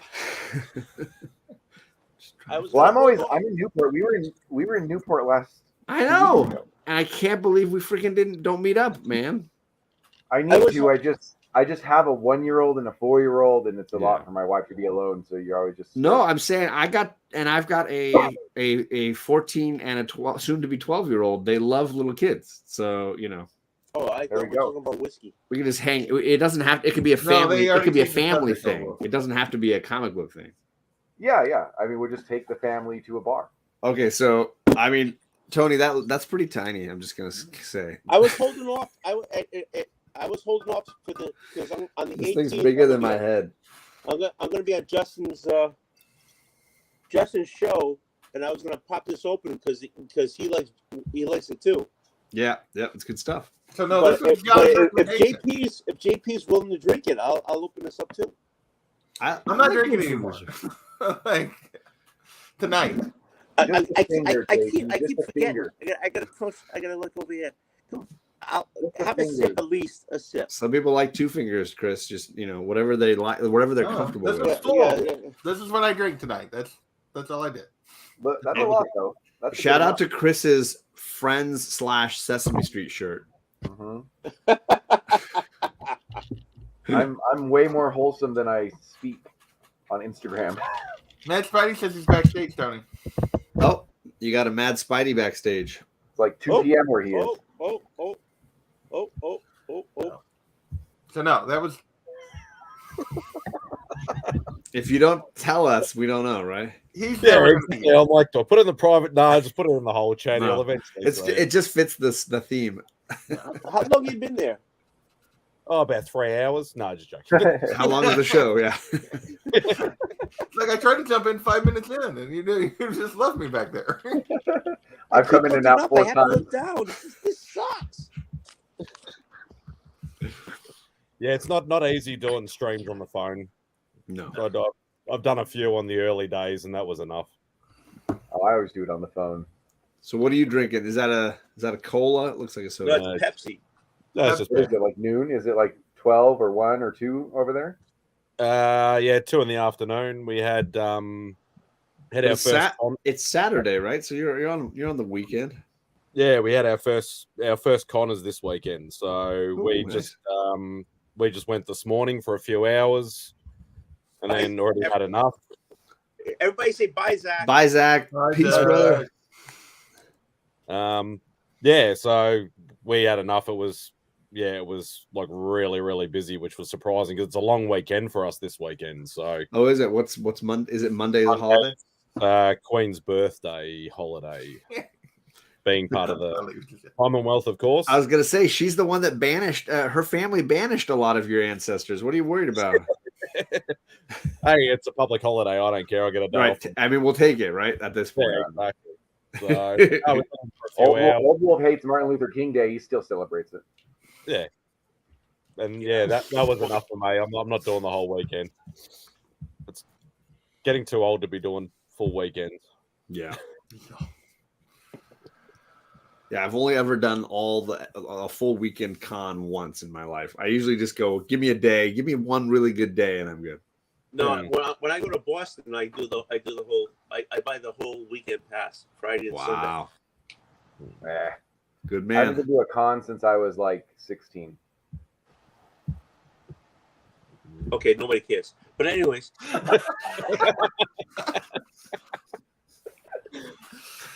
I'll say I didn't go to a con until I was in my 40s. So I'm the other side of the spectrum. I suppose it's a bit different for us too, because you could do one of our cons. You could do pretty much everything in half a day to a day. Whereas most of your big cons, you'd need a full 3-day or 4-day weekend to be able to do the stuff. Right. Yeah, Baltimore is the only one where I did like I every single day I went. But one WonderCon out here, I was like, I'll go one day. It was good. I got enough in one day. I'm good. Yeah, if I'm doing original art, then you need to do the whole weekend. Okay, that makes sense. Yeah, you set up at the start, and then obviously it's the waiting game and filling in time and things like that. But there was no international creators this time; it was only locals, and I've already got pieces from all of them, so I didn't. Who's the big local celebrity? Probably the only two names that you guys would know would be Nicholas Scott and Tom Taylor. Yeah. Oh well, yeah. Post a picture of the two of them together. Yeah. Ryan K. Lindsay. Was Ryan K. Lindsay there? Yeah. He's a great writer. He's a great writer. Did not say Ryan. Look at Chris pulling names out of his ass like that. I don't believe it. Well, he reached way up in there and he was just like feeling around. He's like, The last con I remember reading about in Australia, Art Germ was going because he was not too far off. He had flown in from Japan to go to an Australian con. No, he hasn't. He hasn't been to. I've never been to a con where he's been here. I know he came here pre-COVID for a holiday for a couple of weeks. Okay, but not actually for a con. Okay, what's up, Kevin? Greetings. How's everyone doing this evening? I think JP and I are pretty sleepy. Yeah, I think now that he's got like a full crew, I can bail without feeling guilty. So. No, just more reason to stay now. I still have this much left, but JP's done. I have a feeling. I have finished mine, and I am not refilling. Despite all of them, we'll go get some water. I have this much. Jesus. You've had like that's the third time I've seen that since I've been. I got nauseous just looking at that. I was gonna say, what is that? That doesn't look like what you had in the bottle. What is that? I got like 9 rocks in here. Oh, I do have liquor. I have the Polish liquor. My mother-in-law. He got makes. so excited. Go get it. Like, I have that. Polish liquor. What is Polish liquor? Is that? I don't even know. I don't know. Well, now we've got JP to stay a little bit longer. You're gonna keep me here to see what this Polish liquor is. Yes. It's probably what we call rocket fuel. It's probably homegrown. Little moonshine. That's what we refer to it as here. Little moonshine. It is. I love the Usagi poster. Half daiquiri mix drink. Ooh. There you go. What we got here? I mean, it's in a bottle that is Duh. like the bottle's like a juice bottle, but it's Malinuvka. So I think that's like a plum based moonshine. Like a plum wine kind of thing. Oh, okay. No, So it's like vodka. It's a. You get your fruits. Okay. You get your fruits. You get some vitamins. That's cool. There you go. I went to My a wife Chinese. saw me drinking this. If she walked in and saw me drinking this, I'd probably get in trouble. No, well, it's a nutritional thing. You're just trying to get your daily food requirements in. Yeah. It's like a cleanse. Hydrating. It's like a cleanse. So we just stand around. By the way, we sit around the fire, like when I go there or when I live there, and they drink a ton of this. Like, and they just do shots. Like they don't sip. Yeah. They don't drink beer. But when the family's all there, like Polish, Russian, Czech, they just do shots for 3 or 4 hours. Oh my God. Well, I was gonna say when I went, my brother played basketball in Germany professionally for a couple of years, and we would go to like the sponsors of the team would always invite the players over for like meals and stuff, and they would go crazy serving shots of this, after dinner, with dinner, all through dinner, all different shots. They were very near to the Jägermeister factory, which Jaeger was a big thing. But we tipped at a restaurant, a Chinese restaurant once. And you're not supposed to tip. It's not a thing. But like we tipped maybe a little too much. And they started like just giving us plum wine bottles. Like, here, take a bottle. Take a bottle of this. They felt so guilty with our tip that they were like giving us bottles of plum wine. Yeah, tipping was new in Poland. And I tipped like a Vegas person tips, right? Because all your friends are servers, right? Right. And I tipped there one time. And then it was like a thing it wasn't like Gosha's good friends, but it was like her college friends, you know what I mean? So like acquaintances and stuff. And it was like a thing that I tipped so much and I could have bought drinks or something like that. You were like a celebrity for the night.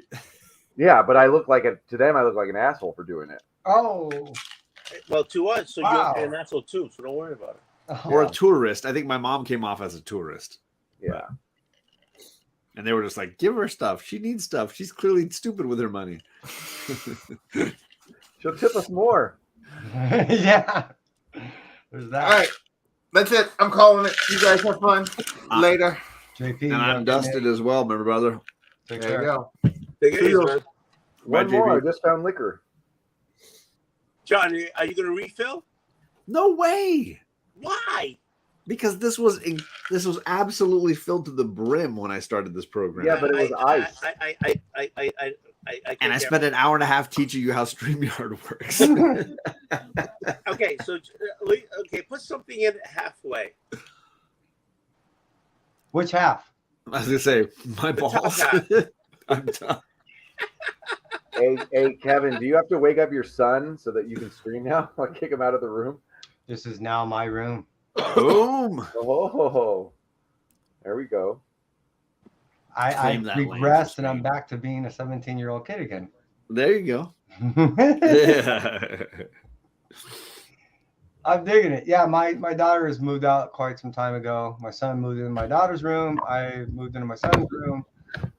And yeah, I'm looking forward to ripping apart the closet and building a nice drawer set for my comics. And My son lives in my room, in the room that I have all my comics in. oh, okay. So like if he goes to sleep, my 1-year-old, I can't really get in there. Like sometimes there's something I was going to read and I didn't take it off a shelf in there. I couldn't imagine. Go in with a flashlight while he's asleep. Oh no.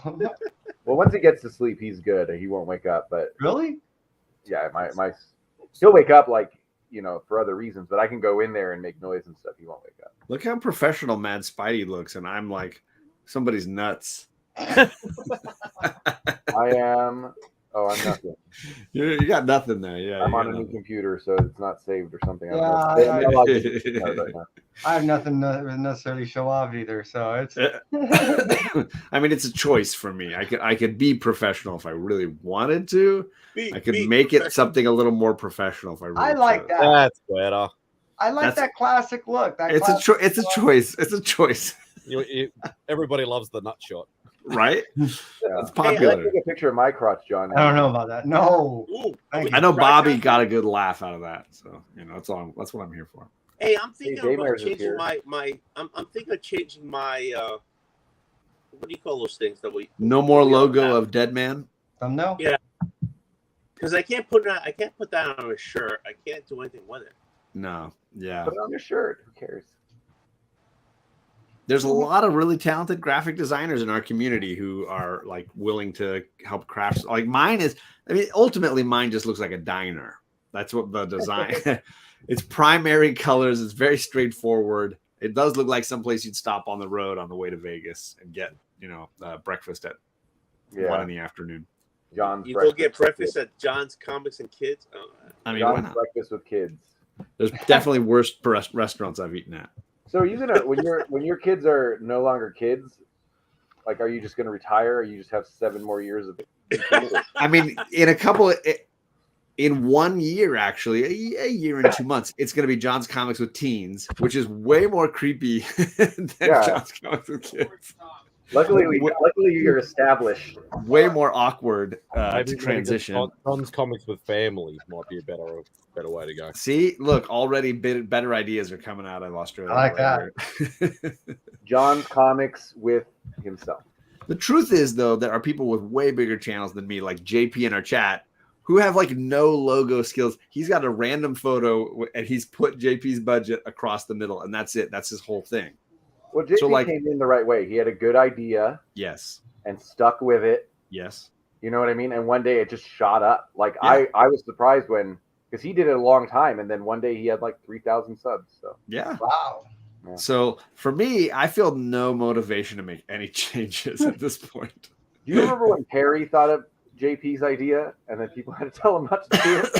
Do you remember that? I mean, I do. I was there for that. You go, I'm going to review the top 10 books and see where they are. And then his comments are all like, JP does it. That's how I learned who JP was, by the way, was that. Oh, really? Oh, Yeah. wow. That's funny. Yeah, Well, John's Comics with Teenage Girls. Garvey's channel. There's a big part of the original art. Yep. Yeah. Because nobody's really doing that as far as I know. What? original art, original comic book art as like a cornerstone to their channel. Oh, I do. Yeah, that's true. Oh, maybe He's like, nobody does that, and I'm like, I do. Comics NYC does. That's who Yeah, he was. he does that. That's what he was talking Right. about. Yeah. That's what I Oh, said. But I just do a like a short video where he does a proper like interviewed segment sort of. Well, it's and live. The people who tune into live shows are often different than the people who tune in for edited content, right? Those are very different crowds. Because I don't often tune into edited content at this point. I prefer to catch a live stream and be in the chat and just talk to my friends. Like edited content is not necessarily where I'm at as a viewer right now, but I know a ton of people that's their preference. You know. Mm-hmm. Yeah, a lot of people like to put like a playlist and just sort of let it play in the background, whether they watch or just listen, or all that sort of stuff. So, but it's like everybody says, it's impossible to watch everybody's content. Oh my gosh! Right? It's beyond a joke. It really is. Oh yeah, there's so much, and the more you spend time meeting people and making friends with people, the more channels you don't have the time to watch. Right. I had to unbell a whole bunch of people and not even because I didn't like them, but because they were like giving me notifications at work, and I would start watching at work. And people coming around your desk, what are you doing, man? Yeah, like I can get away with it. That's the problem, right? Like I'm not like a teacher, right? You can't just be like, stop teaching. Right. I just want to watch back comics. No more math today. We're going to learn about the economics of the New Mutants 98. Yeah, we're gonna look at another unboxing. I had to unbell a whole bunch of people, and then now I'm starting again to like put the bells on and stuff. But yeah, I was just getting too many notifications. And totally. Yeah. What I tend to do is like keep the notifications on for a while and then decide like, I'm missing some other. So I switch the notification bells around. So I'll turn some off and turn some other ones on just to get a chance to like catch other people's things. Yeah, well, just in the sense of like I had not been viewing this person's videos as much because I wasn't getting as many notifications. Right. I don't know. That's what I noticed though. When you I was turning off notifications that I was getting.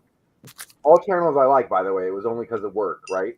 Right. And then I was getting notification because I think your phone only, at least in Android, only gives you so many notifications. Sure. Yeah, I can't give you all of them. Other shows that I hadn't seen in a while. Yeah. So. All right, Tony. I'm legitimately going to leave now. Why? Because I'm done drinking and I'm ready to go lay I down. want to look at X-Men books. Hold on. Oh, nice. Oh, there you go. See, he's got me. You can't leave now because you brought an X-Men book out. It's all right. I only bought like I didn't get on stream. two X-Men books anyway. I had it right here next to me. I want it to be more like a point. I like. I'm right here with you. See, I can go pace for pace. I keep my X-Men books right. What's the other one I bought? Oh. John, you can't leave. What's the other one? Sorry. John, you can't leave. Oh, beauty. That one's out my living room. John, you can't leave because we're doing X-Men books. Oh, hold on. Holy crap! What other show would you see 3 first appearance of Banshees on one screen? Like, holy crap! This one right here, yeah. Oldwolf's taking credit. Ooh, Cobalt, man, nice. I would never have that book. That's probably the book I bought today. Ooh, early Avengers. What is that? 5. Nice. That's a great book. The Lava Man. And one that I've been trying to get for ages, and this thing has jumped up in price too, but I just love the cover. So yeah, great one. Do those have Australian prices on them, or do they have American prices? No, these are all US ones. They didn't start the Australian price variance until the early 90s. 90s, okay. Yeah, that one's buried. I am leaving, Tony. I'm leaving. I'm running out of here. You can't leave. You can't leave. No, I totally can. It's a button away. It's one little click. You can't leave. Just say please, Tony. Say please. Chris is doing shots out of a bottle. I know. X-Men, come on. I love you guys. Ah. He's a boomer. He can't hang. Nice attempt at a good save there, Tony. Yeah, it shocked me. You brought that X-Men book up. I'm like, oh wow, I have that sitting right here. That's funny. Show 3 it. Banshees versus Show it. appearances. Yeah, yeah, I I'm showed sorry. it. That's why we were all showing the same book. We were like, wow. I mean, I was surprised that John had it so close to him also. Well, if it's an X-Men, he kind of goes to sleep with it. Oh. That's what happened. You guys all showed the same book. He goes, okay, you and me are going to bed. First appearance of Banshee. 5.0 means I could fit inside it. Yeah, it's definitely an early X-Men book, and a good one too. Yeah, it was more just sort of obviously a lot of people know that we're a little bit limited for range and pricing is ridiculous over here. So it's more, I don't go in with a game plan. I go in and go, that's reasonable price and it's a book that I want, then I'll pick that one up sort of thing. So it's more of an impulse sort of. No, that's a game plan.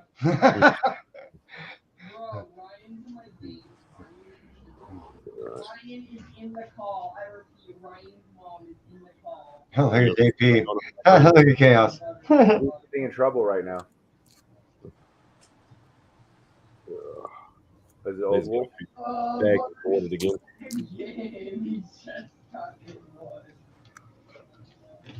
Where's that come from? Fucking Red Dead. Where who I go? just paid for. I just bought my Kevin Dam. What is that? What's that? Yeah, I'm on it, and then you were like, We're looking at. It's Tony, right? Yeah, well, let's do whatever that is in the background. Oh, that's Is that you? That's my son, man. He's a gamer and a half. And between this Discord and all that shit, they're funny. Well, I can't hear what he's saying. It sounded like Three Stooges or something. Yes, that's what I mean. Oh, whoop, whoop, whoop, whoop, whoop. That's him. That's Guy. He cracks me up, man. That kid, he's funny. So, So, Old yeah, Wolf, he's- get this. Hey, Old Wolf, get this. I should be insulted. You know that Kevin was like 2 miles away from me. And he decided to go home. I told Unbelievable. you before I went out there that I was going out there. I told you I'm going out, dude. I'm going out there. Like, it kind of almost went over your head. No, we were on this show when you told me. That's true. I don't know if you thought I was messing with you or what. That's why I'm like, oh wow. So that's why I contacted you when you were there. I had very tiny window. Yeah. I had only a tiny window too. But he was supposed to go to some place called the Pepper Mill, which is down the street from where I work. So I would have just stopped by and said hi. Have you been there yet? Have I ever been to the Pepper Mill? I used to work across the street Oh, okay. in a building that looked like the Borg cube. See, I remember when all that was that whole little Silver City area, and there was that strip mall, and they actually had a casino there. Where? God, I love that place, man. That was the shit. That place. What, was the cool. Riviera? Where By the Pepper down Mill. the street from the Pepper Mill, across the street from Treasure Island. It's actually just north by about a half a block. That whole strip area, that used to be a little casino. The Riviera. Yeah. Yeah. I was there for the explosion. I have a video of it. We were there like at 2 a.m. when they imploded it, and then the whole building just goes. You know what I mean? The whole. Mm-hmm. Wow. Yeah. And I have a love-hate with Vegas, but I did get to actually go visit the daiquiri place I was looking for. So I had a 44 ounce. Place? A what? A daiquiri place? Yes. Yeah, but the daiquiri place with weed in it. About a daiquiri with THC weed in it. infused daiquiri. It was pina colada actually, and it had about. God, it had to actually have. I think it was 5 milligrams maybe per ounce. I had a 44 ounce, so it was something stupid. I had like 250 milligrams, something that should knock out like an elephant. So yeah, I wouldn't do that one again because about an hour later I was sleeping. But I do recommend getting like a 14 ounce, and then go walk down the street and get a real margarita, you know, like a 20 ounce, and then mixing the two, and then throwing about a shot or two in there. You'll be perfect.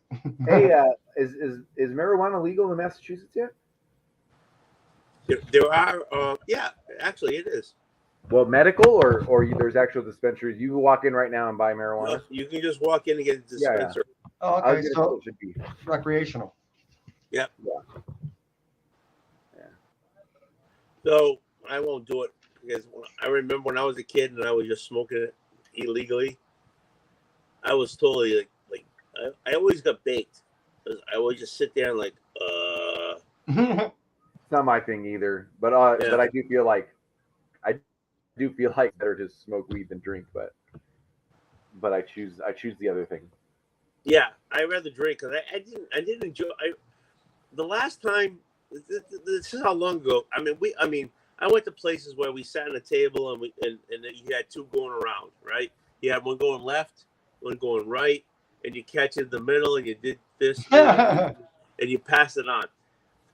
The last time I smoked was, this is how long ago it was. It was in a motel, and they had they still had the wallpaper was what's that material that's like soft? Felt? Yeah. It was Oh like, my god. yeah. And Miami Vice was on.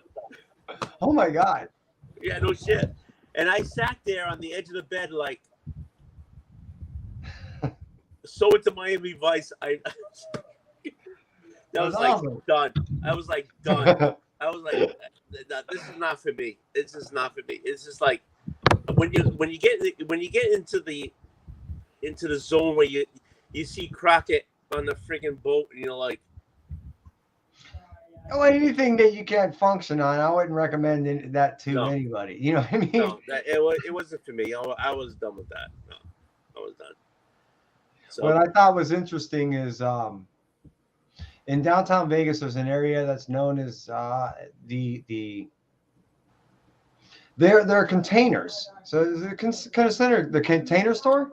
No, Container Park. Container park. Yeah, we take our kids to play there all the time. Oh, okay. So what I really like about that is it reminds me of a history that I remember of when it was totally federal over in Vegas. You know, you get caught with even a seed, you can do 10 years. So what I was, It was worse. It's worse. It's worse. It was worse, and it still is if you were under 21. We had very draconian under 21 laws. So what I was pointing out to my kids is I said, as we were standing at that gigantic praying mantis that shoots out fire at that park. Yeah.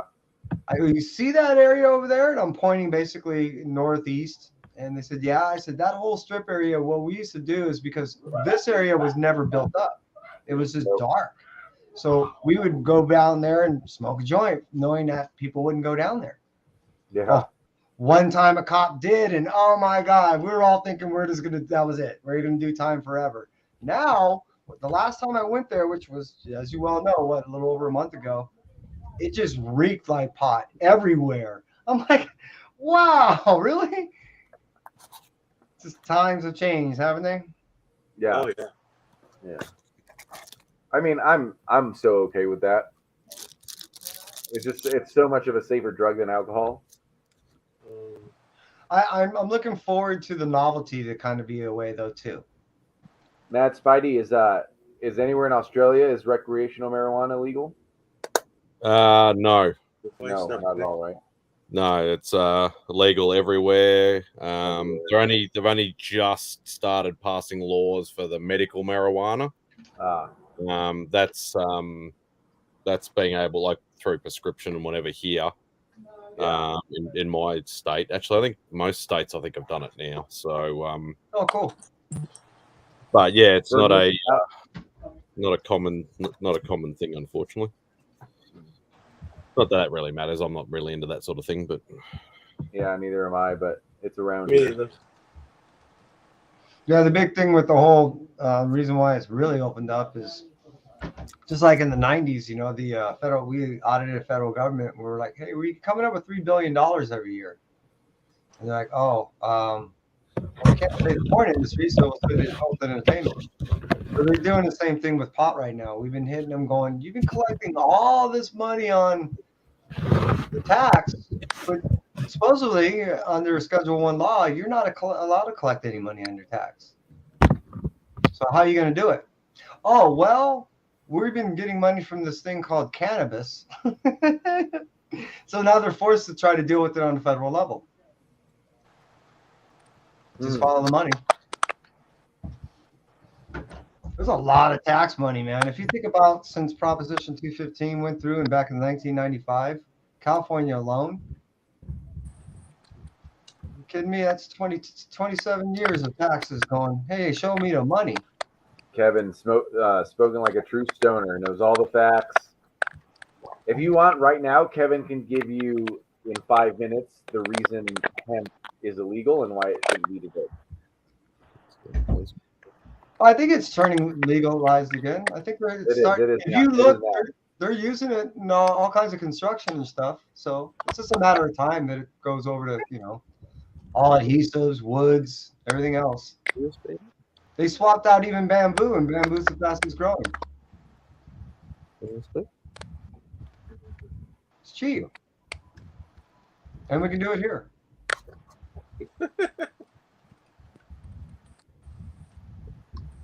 Gotta love that. I'm multitasking here. What are you doing? Are you recording your haul video? Your train wreck video? Am I recording what? Your train wreck video? Yeah, no, that's only on. I record those on Wednesdays, but Thursdays. You know. I do love those, Tony. I'm your biggest train wreck video fan. I love them for some reason. I don't know why. You know why? Because I have nothing. I have nothing to freaking put other than I have my books. Here you go. I don't know. I don't know half the fucking. I don't know half the fucking artists. I don't know half the fucking writers. I just, you know, I tell you what I like about the books, and that's it. Sorry. You know I love it. I'm raw. I'm totally raw. I apologize. No, I don't apologize. Goddamn. Yeah, don't apologize. That's the train wreck is a train wreck. That's it. I love it. I even think you spelled train wreck wrong. Huh? I even think you spelled train wreck wrong. You got earphones? Earphones. I probably did. That'd be cool. Is it TRANE? Is it really? If it is, that'd be awesome. Huh? No, you know, and now if I change this to spell it wrong, that's not me. That'd be like that's not honest. I'm totally honest. I can't help myself. Mm-hmm. And I'm looking at this screen when I'm supposed to be looking at this screen. Pissing me off. I can't do this. Oh, hey, again, I applaud you. I wouldn't have been able to figure that out. I would have been frustrated as hell. Yeah, I don't know why it's so my video is so bad. I don't know why. But the train wreck is basically what it is. I just like I don't edit. I just go with it. I don't care what happens, and I just babble about each book. I don't know. It's 10 p.m. and it's 38 degrees Celsius right now in Vegas. Don't wait. Wait. I'm surprised you know what Celsius is. Most people, every time I say oh, it's degrees, and it's like, oh, that's really cold, and it's like, no, that's Celsius, not Fahrenheit. Yeah. I barely know it, but I said it for you. Chris, I love when you're. To be honest, I love when you're in your garage and do it and talk. You know, we're sitting in your garage and all that stuff. But if it's like 100 degrees in there, get in your goddamn house and do it in your kitchen. No, it's 120 degrees in the garage. It's 100 degrees outside the door. My God. Yeah, I don't want you killing yourself just be on this freaking show. No, I want this to be an important show where I just have a heat stroke. Me too. Actually, then everyone will watch it. You're gonna get like 22 viewers today. Exactly. But if You everyone dropping- says Chaos had a heat stroke on Tony's show, you're gonna get like 47 viewers. Oh, if I'm lucky, I'll get that money. I'm And you hoping get for two 30. more subscribers. Hey, look, Chris, I love you, but drop dead right now. I'll get 50. Honest to God. What if I Might fake go it? viral. Oh, Yeah, you know. look, the double opener at the same time.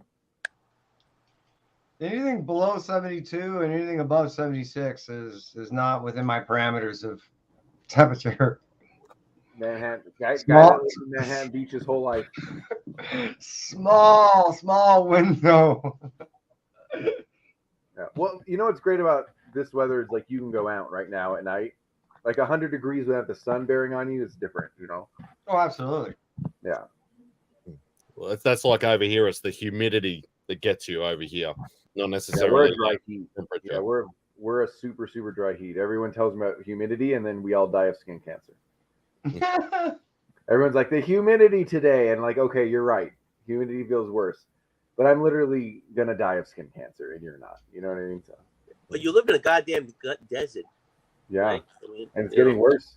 We're probably gonna hit 120s this year.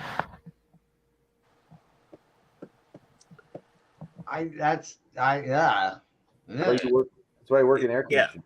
Climate change is not an issue. What's that? What's that in Celsius? Is that over 40 degrees Celsius? Yeah. Yeah, I think it's like 46. Hold Wow. on. Yeah, that's Hold on a second. We'll see. 120. Yo, Panda. Panda. Hey, Panda. That's like what, 43, 44. No, oh, I got this. I just want to say, Bobby is doing like the beer mugs. It's Yeah. 49. That's Oh fine. my God. Wow. It'll get to 49 here.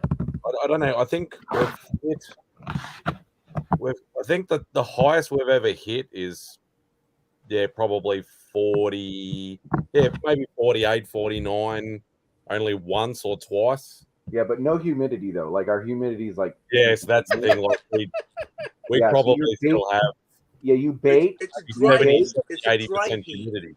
Yeah, you bake and you sunburn, right? And sometimes you don't know you sunburn. Sometimes you don't realize, like you'll feel a sunburn. You're like, I was only outside for like 10 minutes. That's true.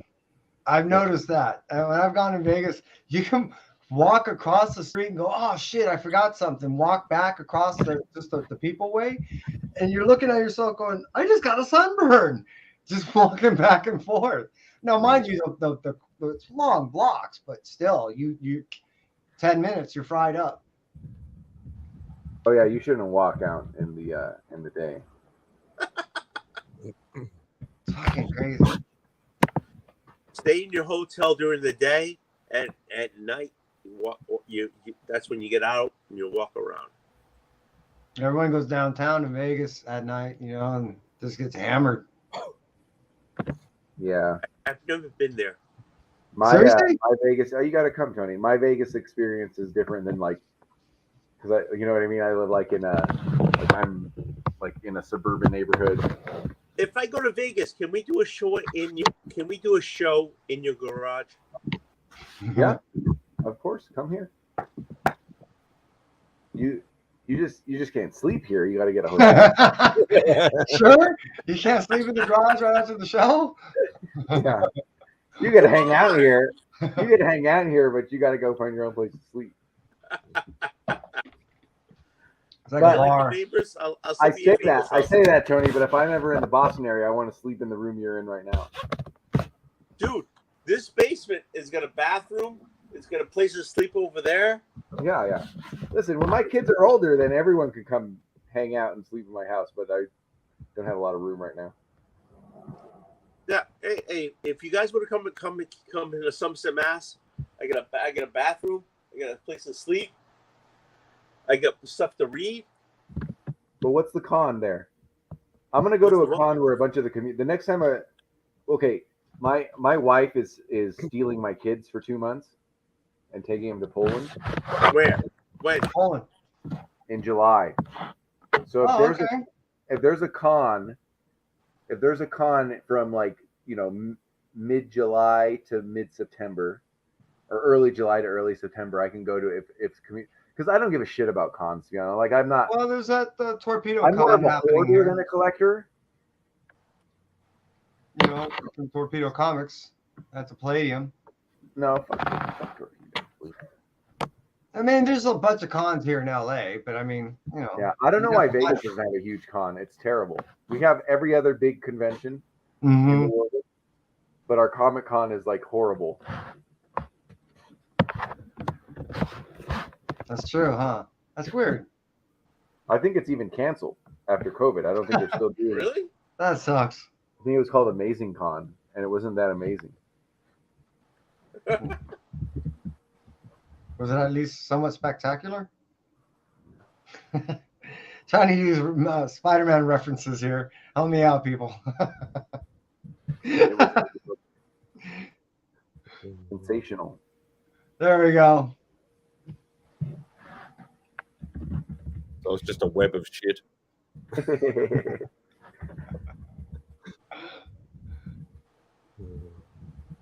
Are you looking this year or next year? Who? Boston Comic Con. He's waiting to see if you're booking your flight. Hey, he's gonna pay for a flight. Actually, I was gonna go to Boston or New York or DC to watch a band. Which band? A band called Zayo. So the tickets to the actual show would be $15, but the flights to the East Coast from here are like $400 right now. So you're gonna pay $400 to go No, see I'm a not. $15 band? That's what he's saying. I'm That's not. holding them back. Yeah, I'm not.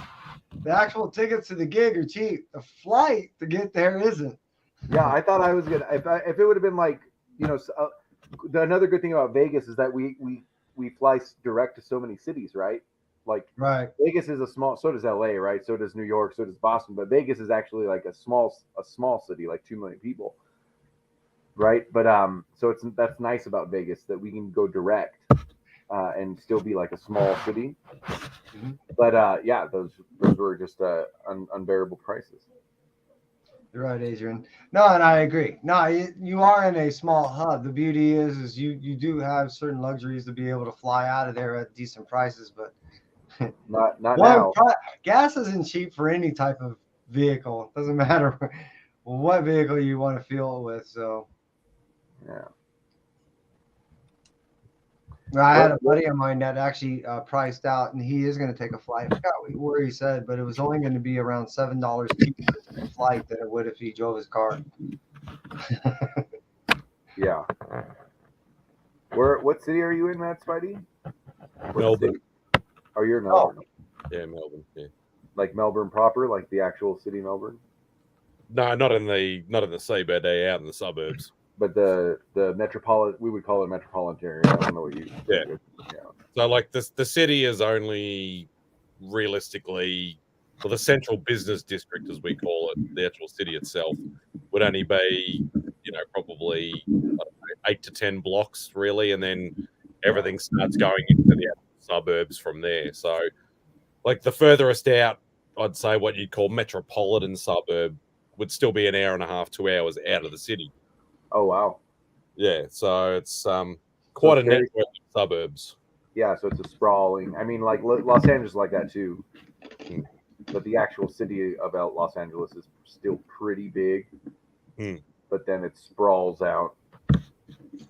Yeah, the county is massive. The city it sprawls out to multiple counties, and yeah.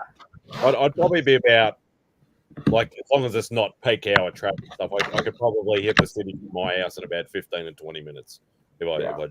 So it's not. I'm probably about 20. I'm probably about 20 minutes from the Las Vegas Strip, roughly. That's perfect distance. You're not too far. You're not too close. That's perfect. You don't get drunken idiots and strippers walking past your house or anything like that. You're not that close. You said strippers? Yeah, no strippers here. I mean, they might be like just doing their, they might just be regular people at a bar or at a grocery store, but they're not dressed like strippers out here. You got to go actually to the strip for that.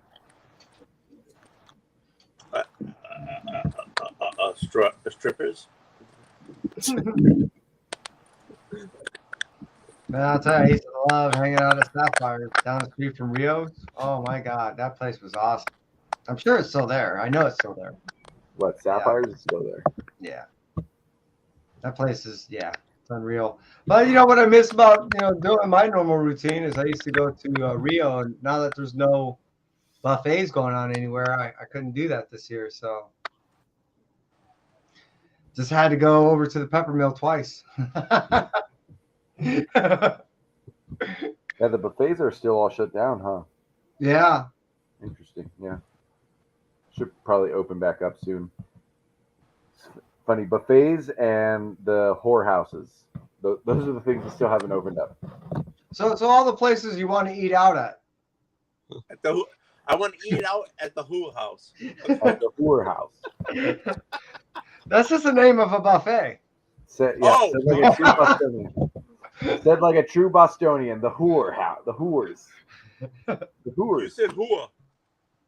A whoa. The whores. Eat at the Hua House. Okay. Yeah, those aren't here in Clark County. You got to drive 45 minutes. All right. But I was also shocked that when I went out there, how much building was still going on during the COVID time. As I'm driving down, I'm looking to the left as I'm entering in, like that whole development was never there before. And I drive another, I don't know, 10 minutes. Okay, that arena was never there before. I mean, the arena's been there for 3 years now. And that's what I mean. That's no, the arena's been there for like 4 years. The Really? stadium's been there for 3 years now. Oh, 2 years or 3. Yeah. The Raiders' first season was the COVID season, and then it was built obviously a year before that, right? So. I haven't been there in I guess 5 years, so it just Yeah, blew my mind. I'm like, what's that? What's that? What's Vegas that? changes very quickly, and they're thinking about demolishing an old casino, the Tropicana, and putting a baseball stadium there. No. Yeah. So Right all there? 3 stadiums will be right. All 3 stadiums will be, or all 3 like sports facilities will be like right within half a mile of each other. Yeah, triangulated. That's crazy. They're thinking about it. Yeah, and it would be the Oakland A's that would come here most likely. To be the world's worst traffic jam ever. That's just crazy, especially if all 3 events happen at the same time. Well, all 3, and then if a UFC happens, and then if when I went to watch a metal, I went to watch who the fuck did I watch? I went to watch a metal show. I can't remember who now, but BTS was playing at the stadium. Yes, I remember that. Yeah, and parking was like $70. Yes. $70. Yes. $70 to park because Just to BTS park. was fucking playing. Yes. I didn't know who BTS was a month before that. I didn't know who BTS. And they're filling a stadium for them, they're and filling a stadium for 3 days, an 80,000 person stadium. well, yeah, right here, the stadium that we just built here. Fuck, it escapes my head. We got for the Chargers. That's a beautiful stadium. That one's bigger than ours even. And the same thing with BTS. They sold that thing out for 2 nights straight, and it was fucking nuts. People are actually listening to K-pop. Yeah. Have you ever heard of No BTS? idea what they're saying. You had to, man, Spidey, right? K-pop had to hit Australia before here. Yeah, I know, but well, it was actually J-pop here before K-pop. Oh, J-pop first. Yeah, more because of because there's a massive manga and anime following up. So a lot of people get into the music through that because obviously all the big bands, play the opening track and the ending track and all that stuff. So a lot of people knew about that then. They've known about that for years, and then obviously K-pop has become worldwide, a lot more commercialized. So that's grown even bigger now. Yeah. He's going to go and show us his BTS statue he got from Sideshow now. Damn, I've been drinking too much, Kay. I'll stop. I need water, guys. The plums are drawing him out. So I went to work today, and one of the beautiful things is I got to do all my pre-orders for my June pre-orders, meaning 2 months in advance. Right. And I got to talk to a newbie today. A guy was just kind of getting back into collecting comics, and that was fun. Really? Yeah, just talking to somebody getting into comics. Just learning about ratios. Just learning about the industry again. He had no idea that New Comic Book Day was on Wednesday. Just stuff like that. It was a blast hanging out with them and educating them. You know what I mean? And I can tell that should be super fun. Say again? Why would that be hard? That should be really fun. No, that's what I said. It was a lot of fun. I was having a great time with it. It was interesting, and I think the only difficulty would be for someone like us would be to try to regress and go and try to remember that a lot of the terminology that we use is terminology that we use, not newbies, not someone that's trying to learn this stuff. So it was that was difficult for me at times to go, oh, da da da da da. Shit, I just saw your face go blank. I'm sorry. What that means is this, But yeah, it was a lot of fun. So he right after work today, we went our different ways, but I didn't realize where he went. He went to Golden Apple Comics. It's only right around the corner from where I work today at CBS. And yeah, he ended up posting once he got home all his pickups to me. He's, hey dude, check out what I got. So that was a blast. It was a lot of fun to see that, and that kind of, I like having a kid. You re-experience things for the first time. Well, that's right. That's what sand feels like, or grass, or whatever, eating a bug. You know what I mean? That's what it was like with him. Going through the whole re-understanding of how the whole comic book thing is. It's cool. I think it'd be very daunting at the same time, though. It can. And I did tell him that. And I put it down to, it's not like what it used to be like, where, okay, you collect new books, you collect old books, or you collect both, or whatever. You like Marvel, you like DC, you like independent. But now it's all like, variants and ratios and incentives and store exclusives and artist exclusives. It's gone beyond a joke. It's worse than that. When we picked up a title of, okay, so I'm older than you guys, but you went to the drugstore or whatever, and there was and you picked up a book, and or you went to a bookstore, and they had the rack there, and you picked up a book, and now it's like, God, did you get the ratio? Did you get the variant? You get this, you get that, and you go to whatever. And freaking, when you were a kid, you just picked it off the shelf and you just read it. So if you're coming in now, fresh, virgin. Oh my God, there's variants. They're freaking, different this, that, and the other thing. And where when we were kids, it was either direct or it was, you went to. I mean, for me, you went to the pharmacy, and they had the books there on a shelf, and you just picked up a comic book. There wasn't places where there wasn't LCSs, there wasn't variants, whatever. You just went and pick up a comic book. Nowadays, oh my God, it's like you're spoiled for choice now. Exactly. It's way too much now. Oh my God. Okay, I just talked and I just lost 3 people. But I mean, seriously, it's not the same when I was a kid. When I was a kid, you guys weren't even born yet. But you just went and picked up a book. You know what I'm saying? That was there. You didn't know about the LCSs. You just went to a pharmacy who had magazines there, and they had comic books there.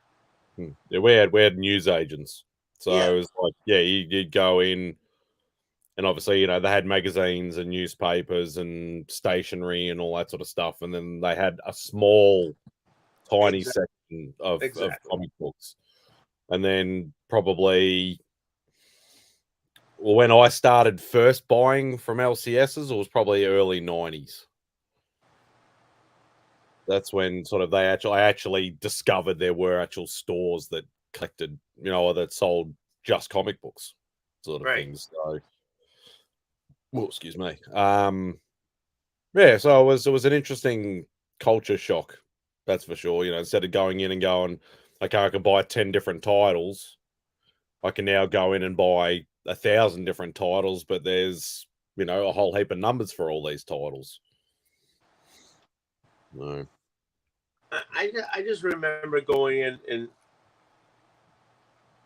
there was a, you know, it was a straight rack. It wasn't even a rack. It was like shelves, and you know they had magazines, whatever, and on the bottom they had comic books. You know, and you picked them up from there.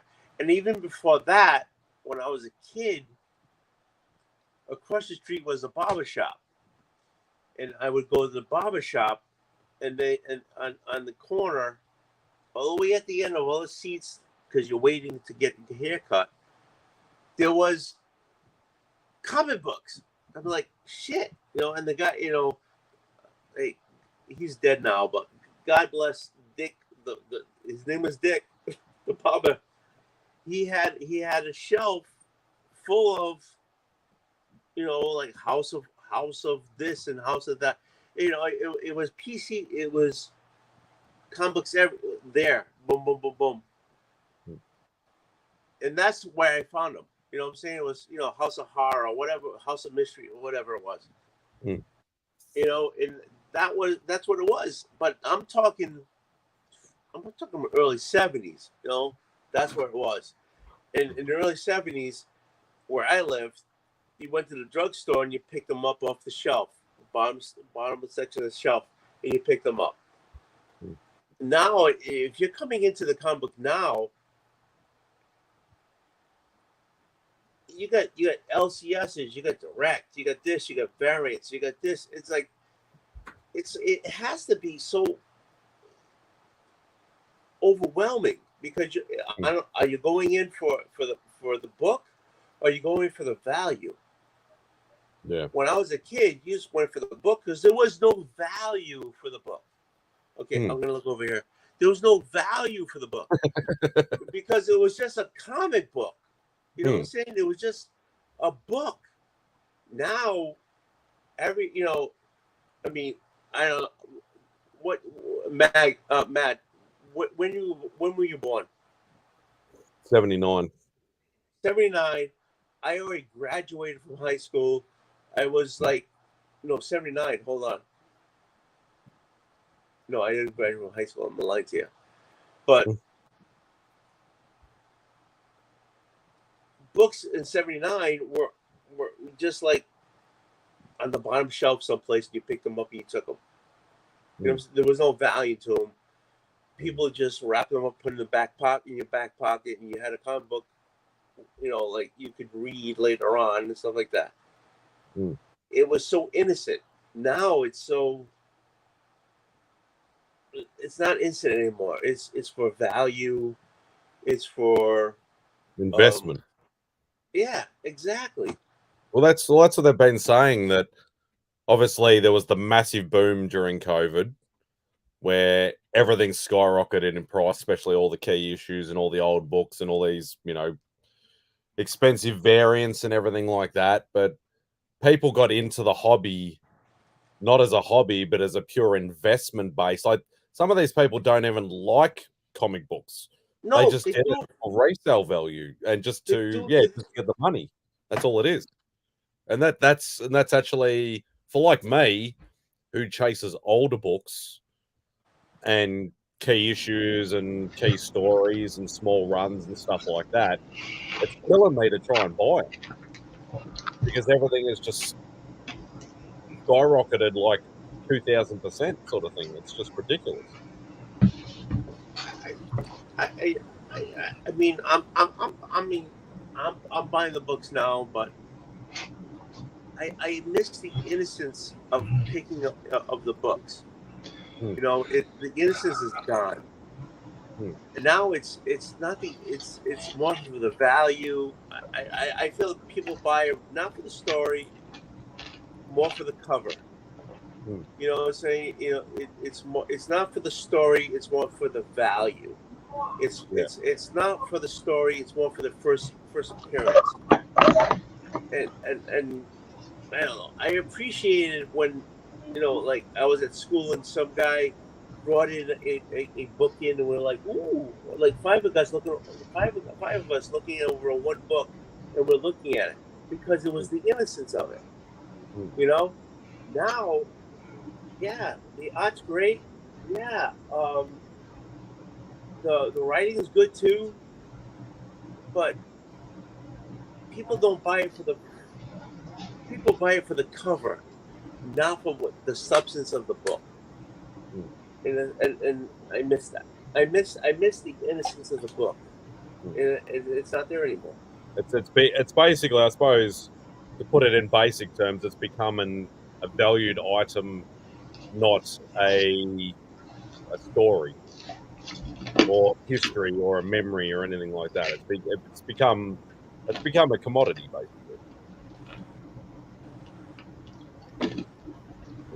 In my opinion, in the 90s, you know, the early 90s, and in the creation of so many new independent publishing companies also started the idea behind the true marketing of comics. And from there, even though it faltered and it kind of fell flat on its face of the first round, that was the change of comics forever. It's been a market thing. That innocence you talk about was an era.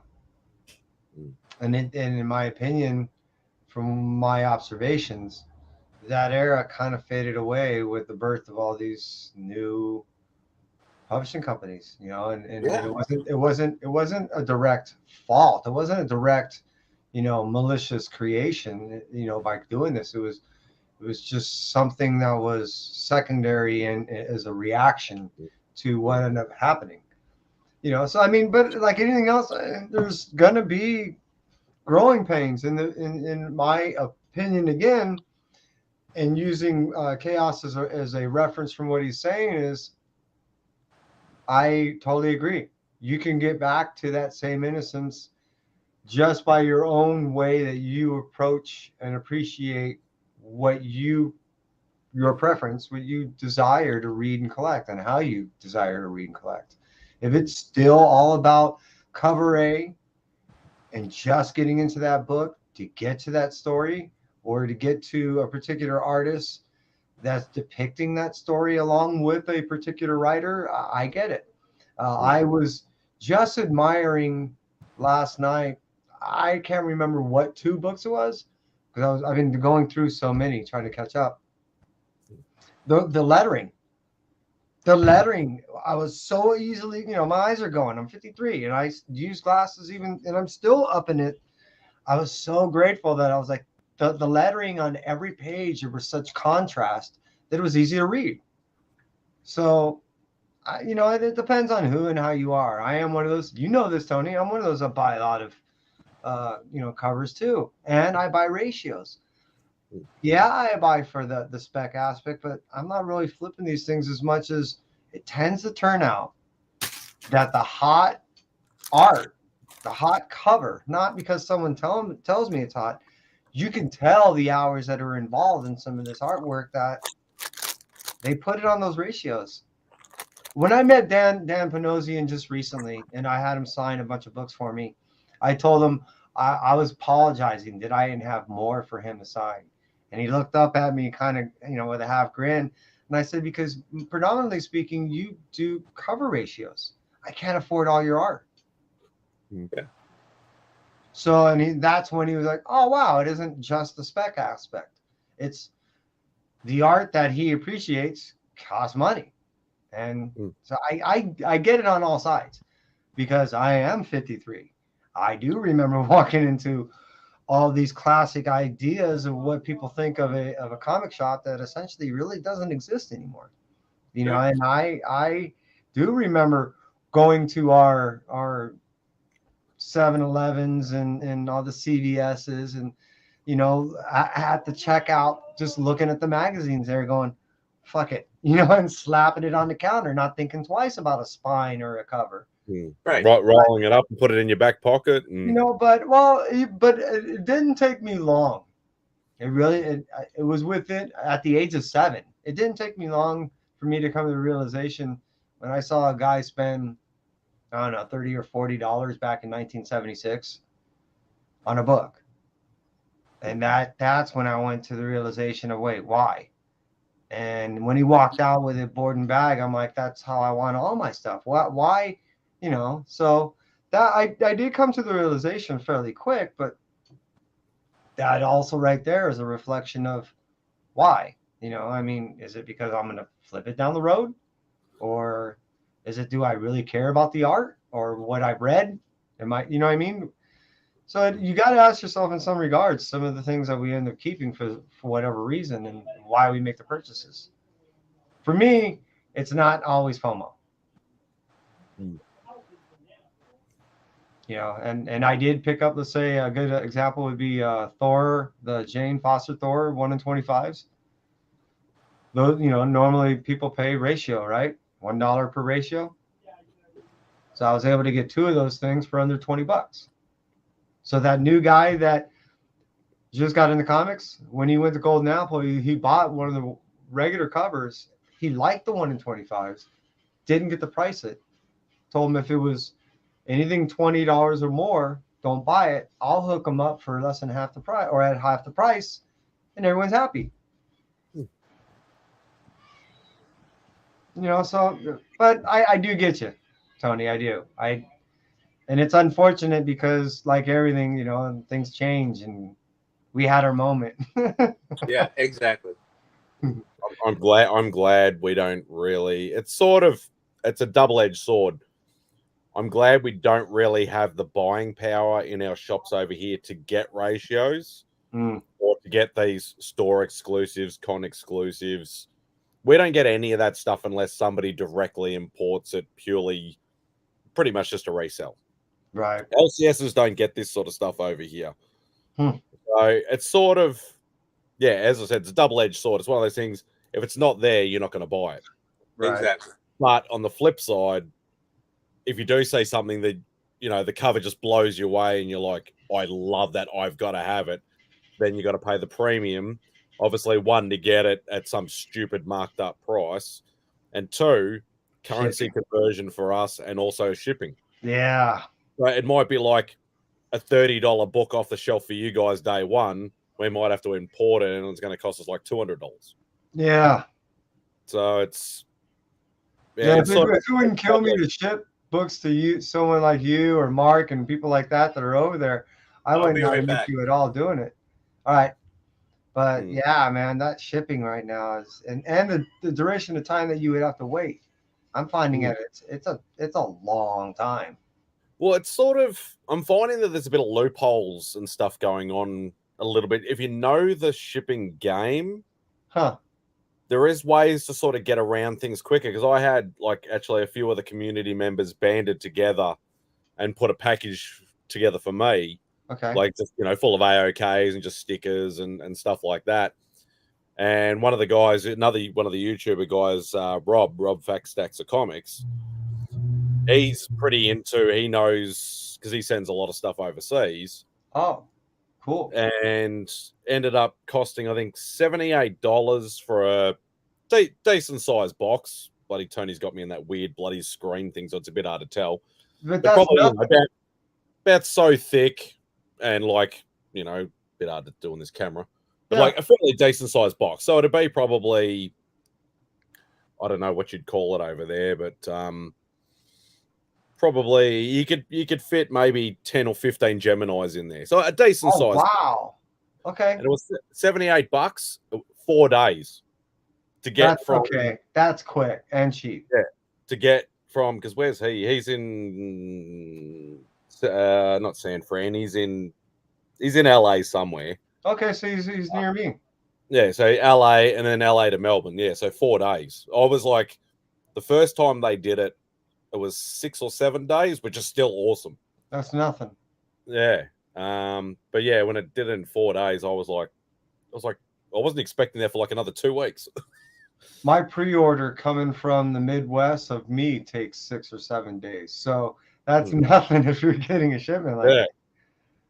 So yeah, I think if you know how to use the system, like obviously using your normal postal system like USPS, that can be real hit or miss. Yes. You know, and you could be waiting months for something that's supposed to be here in 2 weeks, sort of thing. You know. Yes. That can be the case. You know, and also false information. You know, we've shipped your package, and then you get a notification the next day we are preparing your package to be shipped. And you're like, wait, are we going backwards now? Are you unboxing it to rebox it? How's this work? Yeah, it's even tracking it from here is weird because I can track it on, say, the USPS website and go, okay, it's left this state, it's gone to this state, now it's gone to this state, now it's supposedly left the country, and now it's in Australia somewhere. And yet I'll look on our Australia Post website and it doesn't even register. It's like it hasn't even hit the country yet. So it's like, well, you know, what the hell's going on? Right. Yeah, and especially, you know, if you're a seller, stuff like that drives you nuts because, you know, your reputation is always on the line every sale. So when you're seeing things like that happen and you're like, okay, what's going on? What's going on? You know what I mean? What the hell? And especially when you know that the information is incorrect and you don't have any control over it whatsoever. Yeah. You're just like, this is not me. This is, I swear, maybe I should contact them. No, I don't want to worry my customer either. You know, if they haven't contacted me yet, that's, you know, it's not being needless. Yeah.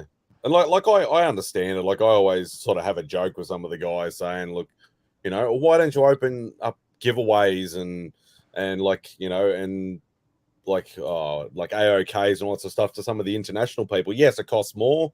A lot of us are quite happy to chip in, you know, if we win anything or whatever like that. And they're like, oh no, it's too expensive. And it's like, okay, how about if I pay the shipping and then you just send it to me if I win it? Oh no, it's too hard. And it's like there's always some sort of like excuse or something like that. It's like we do the same thing. Like any of us that do giveaways. Right there, I'd be like, hey, wait a minute, really? Shipping? I'm on, yeah. If you shit, I'll even pack in a couple extra things for you if you're going to pay for the shipping. Shit. Yeah, like it's and it's the same with, you know, some of your probably interstate stuff. You probably have to certain states. You probably got to go through extra loops to try and, you know, ship stuff to certain states or even to Canada or whatever. Or yeah, Canada definitely. Yeah, but I gotta say, if I send anything to Australia, it's a pain in the ass filling out the form because the form at the post office doesn't fit what you got, the information I need to send it to you. And that's what a lot of people are probably like. Like they're like, okay, it's either too expensive or it's too hard. Yeah. Something like that. And like, you know, it doesn't really matter at the end of the day, but it's just like I always like this is a bit of a pet gripe. It's like this community is supposed to be all inclusive. And it's like there is other countries besides the US. You know, is there really? Well, now when the whole COVID situation first started out, and my son and I, we started a show right before. You know, I went to Comic Talk, not Entropy. This is my own show. Right before now, I recognized that people were hurting at the time. So what I was telling people to do is don't send AOKs as a physical thing. Find out where these people live in the sense of where you would ship their stuff. Find out where their local comic shop is and buy them a gift certificate there. Yeah. A few people actually did that for both like Simon, Sarah, and myself. You know, we get to market Big City Comics, and it's like, why is there a gift certificate? It's always marked anonymous. We think it's the one person doing it, but yeah, we sort of, there was a couple there at a couple of different times. You know, I started that back in 2019. Or Mm. yeah, you know, and the idea back in December 2019, and I was really pushing it in March. I think it was in 2020. And after I did a show called the State of the Union, where I was talking to comic book shops and stuff like that on live in interviews and trying to get people to, you know, this is how we recommend you guys help out one another along with the shops. Yeah, no, it's brilliant idea. Because then it's, you know, it's getting money flow, it's getting people in the doors, even if it's just a, you know, Don't have to worry about shipping anymore.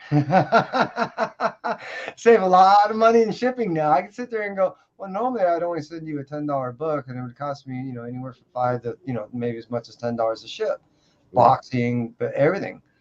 And well, now I have no issue sending you $15, $20, $25 gift certificate and have it in your box.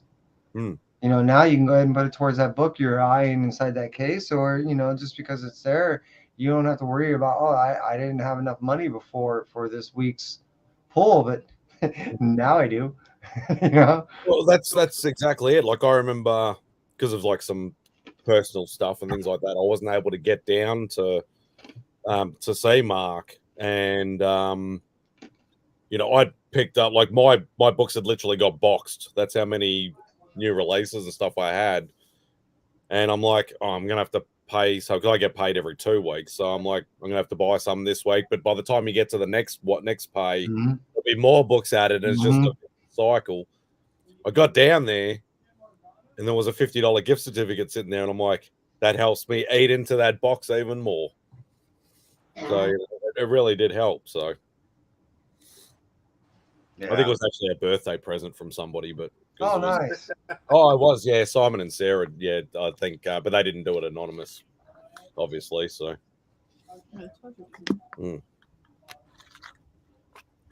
oh, Werewolf's by here, a fellow Aussie.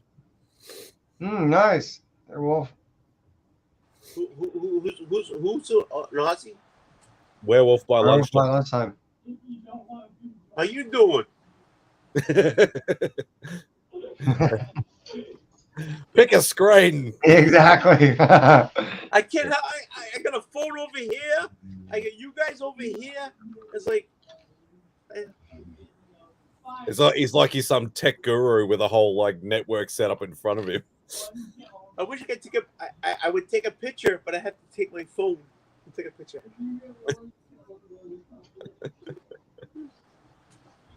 My screen's actually so large that's why if you're seeing me kind of looking around, it's just one screen. How large is it? It's I can't get it. Yeah.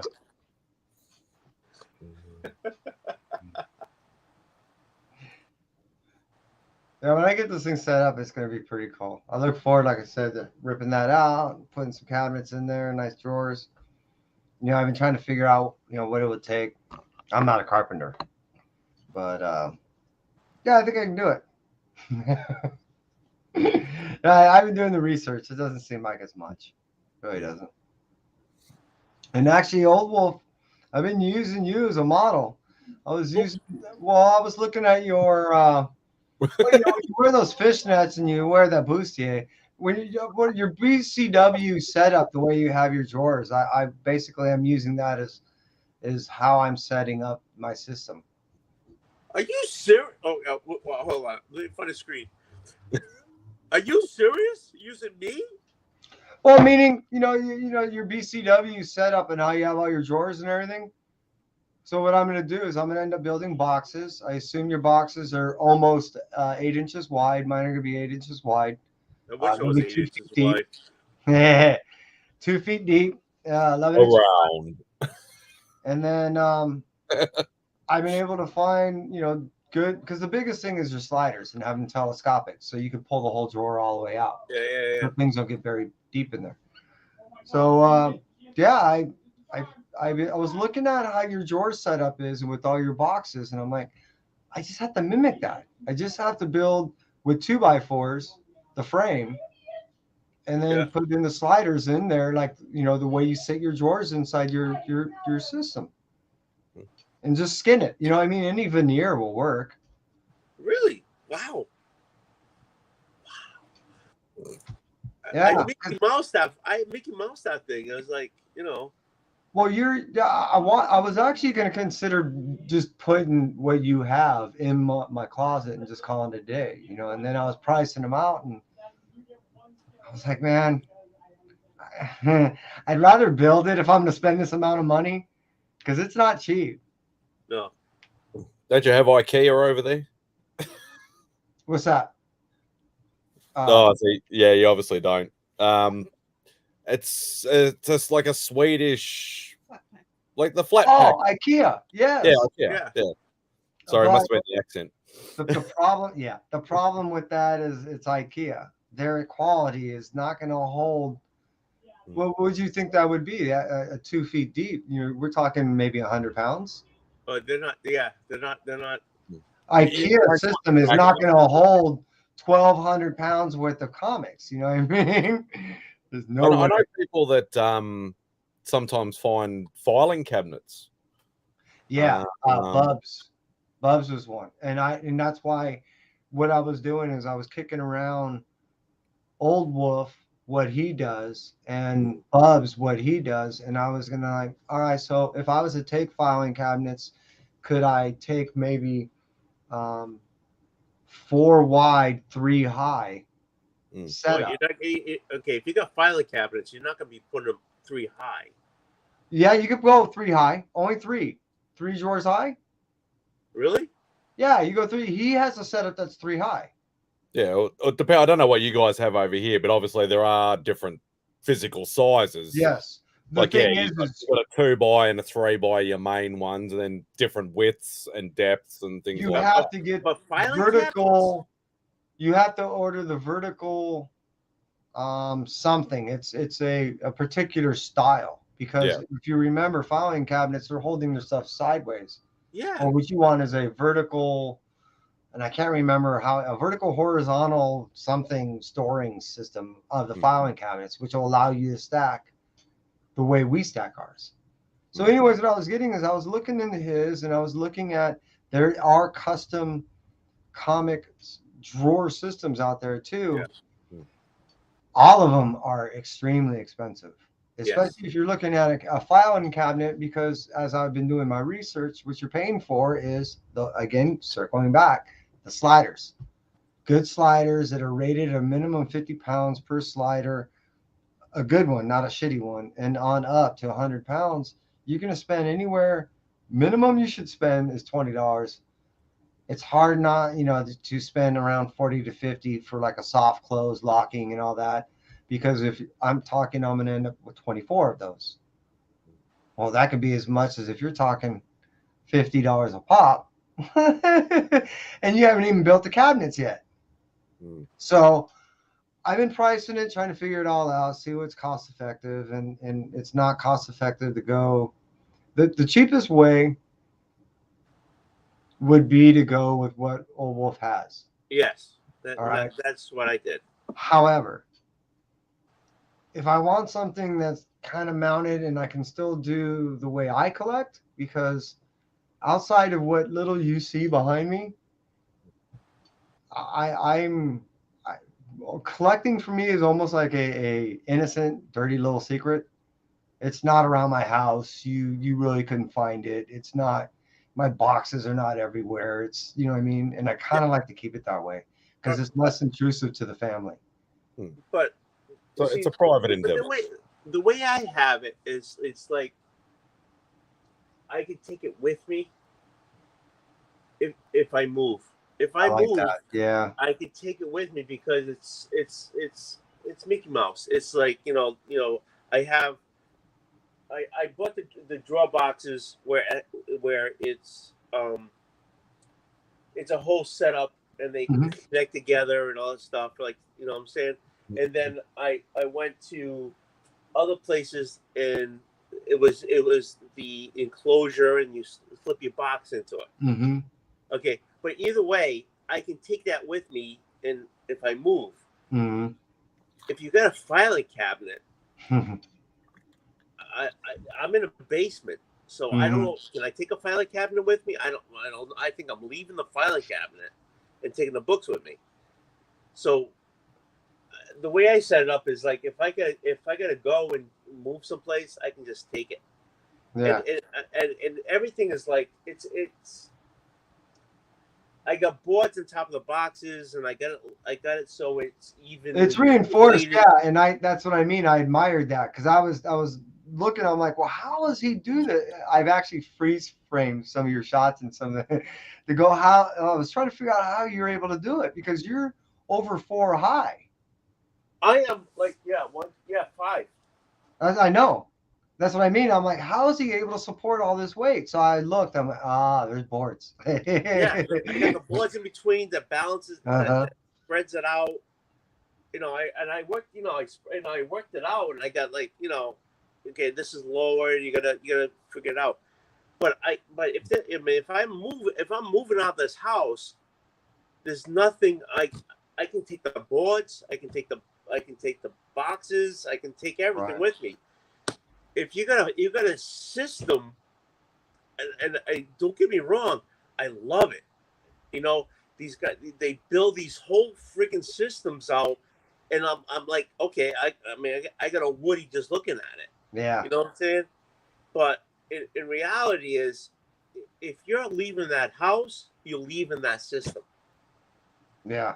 And you might as well just sell a child because it's going to cost you that much to build that system. I'm pricing it out. You know, one of the beauties is I do work in entertainment, and they frequently throw out a lot of stuff that's salvageable. Yeah. So I'm just going to be keeping my eyes open for things that may fall my way. Yeah. Hey, dumpster dive. No problem. There's no shame in that.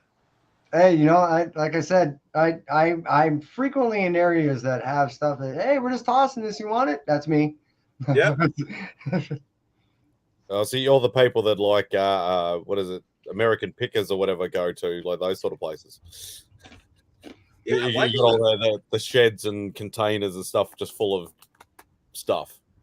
One man's trash is no man's treasure. Yeah, true that. Honest. I mean, yeah. I mean, I'm not fancy, as you can tell, but it's holding all the weight, and I can add to it. Well, that's the beauty is it's actually a really it's a really smart system compared to the way most people have their stuff set up. It's organized.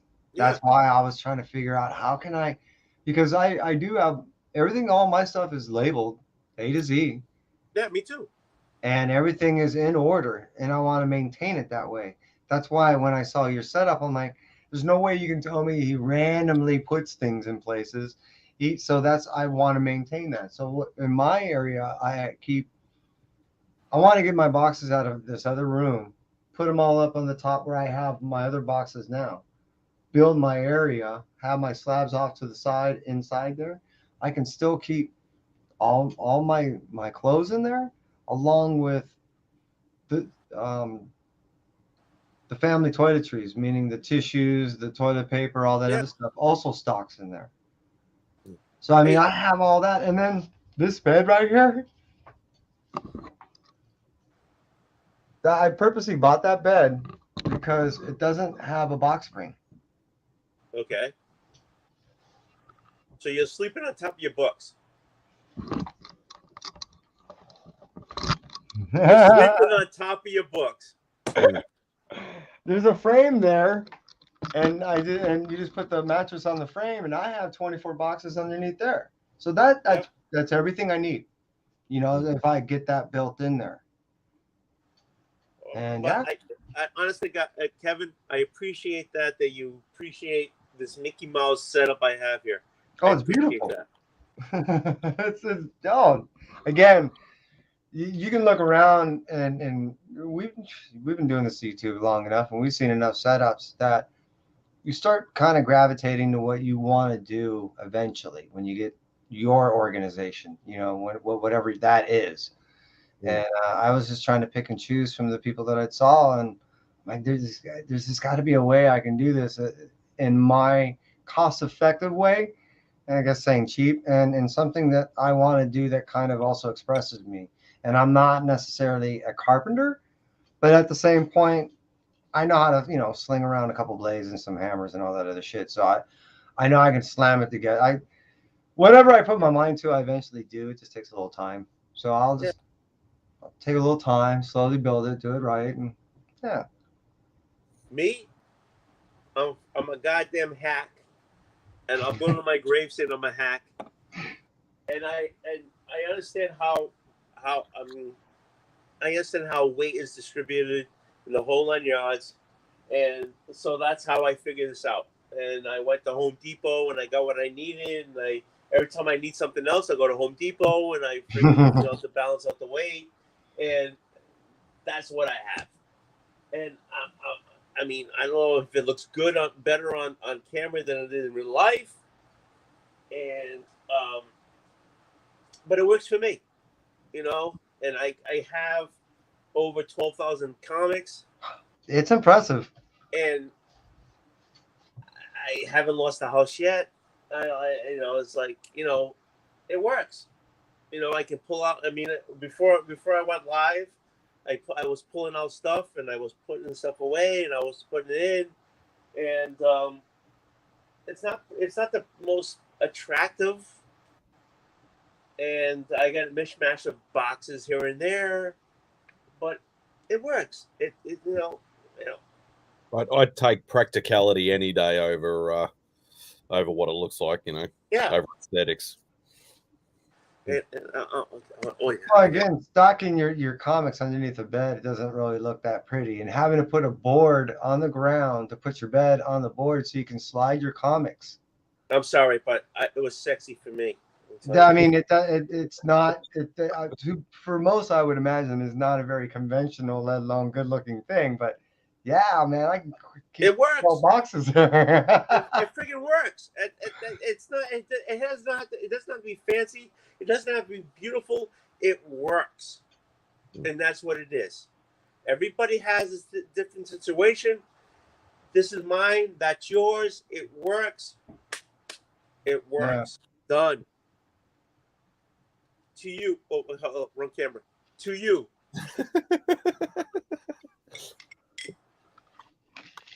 Goddamn Matt Spidey, get another Pepsi, will you? Jesus Christ, you're sucking wind there. You're sucking air. Yeah, so everyone pretty much caught up on their reading, and did you end up picking up books this week, or not? I haven't been to the LCS for a little while. Oh damn! Both I'm a little bit scared again. This is what I have to read right here. Gotcha. My read pile is about 20 boxes full. I haven't read anything for, what do you reckon? Ever. Probably 10 years. What? How can that be? Wait, hold on. I've been drinking. Say that again. Probably about 10 years. Maybe. So you're saying you're buying these books, you're bagging them? I've become a collector instead of a reader, unfortunately. I was a reader and a collector early on. Obviously all through my early days, teens, 20s. I hit my 30s and I chipped and changed my collecting habits. I got out of it, got into it, got out of it, got into it. Like a lot of people tend to do. And then I suppose focuses have just changed. How do you choose what to collect? Like I started collecting, like I collect movies as well. I collected statues for a while. I collected, a few other things and stuff like that. And, I've always sort of I thought the interest has always been there.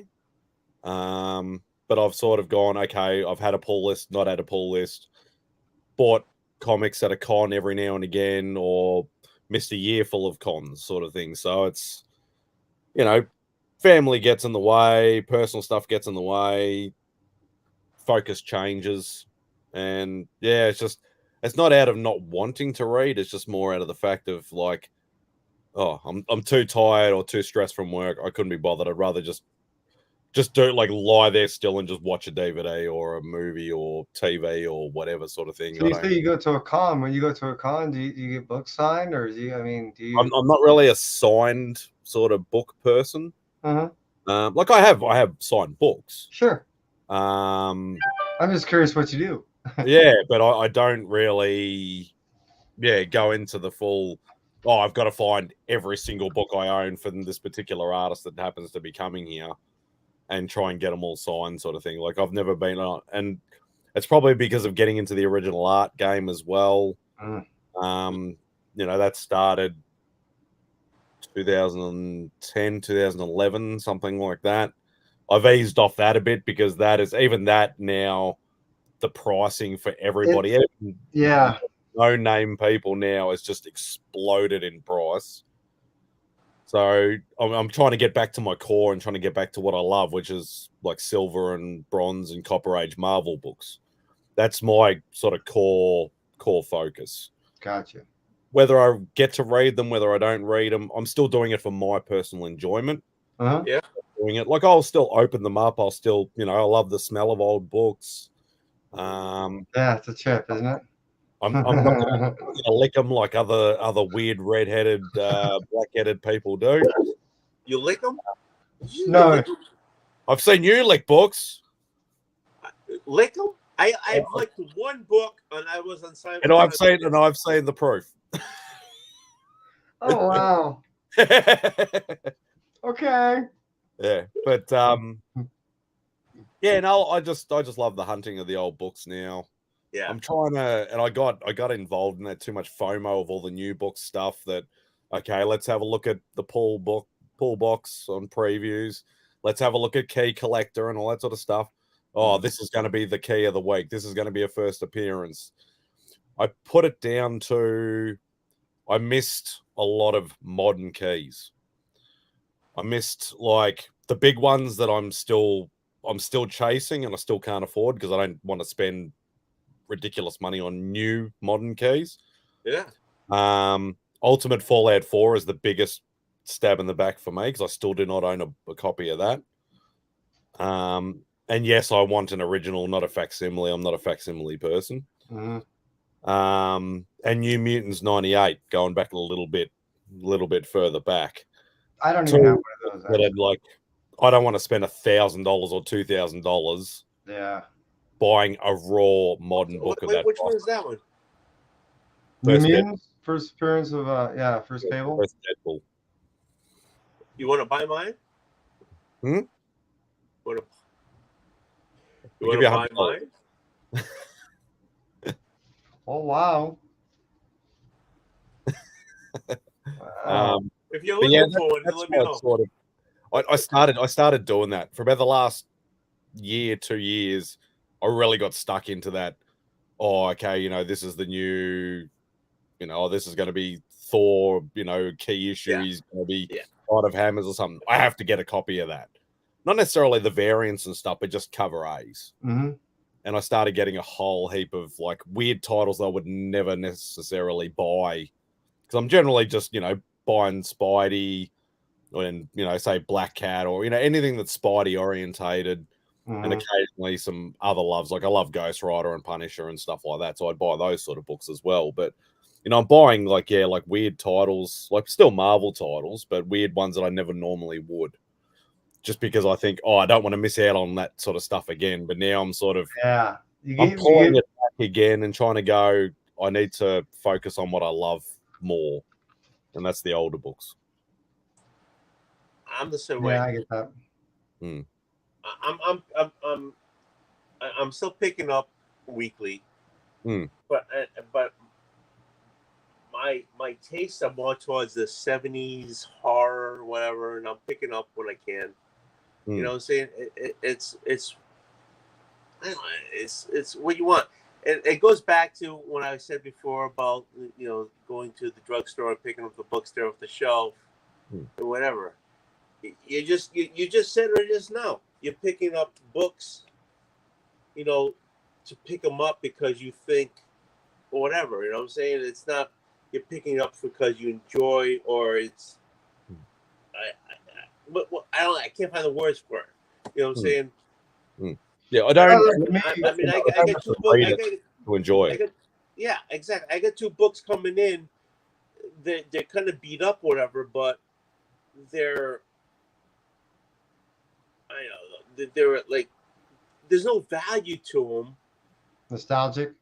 Yeah, it's because I want them. It's not because I want to sell them, or it's because I think there's value to them. It's just because I want them. Yeah, you're buying your childhood back. Yeah, you know what I'm saying? Yeah, you're buying an era back, and I get that. That's what I mean. Yeah, your collecting is different than mine, which is different than his, and there's no wrong in any one of it. It's just that they're all different flavors. Yeah, because a grail. Everybody has a different grail, right? A grail for you or a grail for you is different. A grail for me is a Justice League of America number 55, which is Earth 2 Robin. Okay. That's my grail. I'm saving up and I'm trying to figure it out, whatever. There's no value to you because you guys don't know what it is. You know what I'm saying? Sure. But that's my grail. Because your value is right deeper than the actual monetary amount. Right. Yeah. You know what I'm saying? Nobody gives a gosh damn whatever about Earth 2 Robin coming over to Justice League, whatever. Nobody cares about that. And I don't think there's any value for it, but everybody's like looking for value, Again, it goes back to the idea of it's things have been very marketed, so that's why it's pitched that way. And that's why it's hard, because I've picked probably the biggest money making character of all as my favorite ever since I was a kid.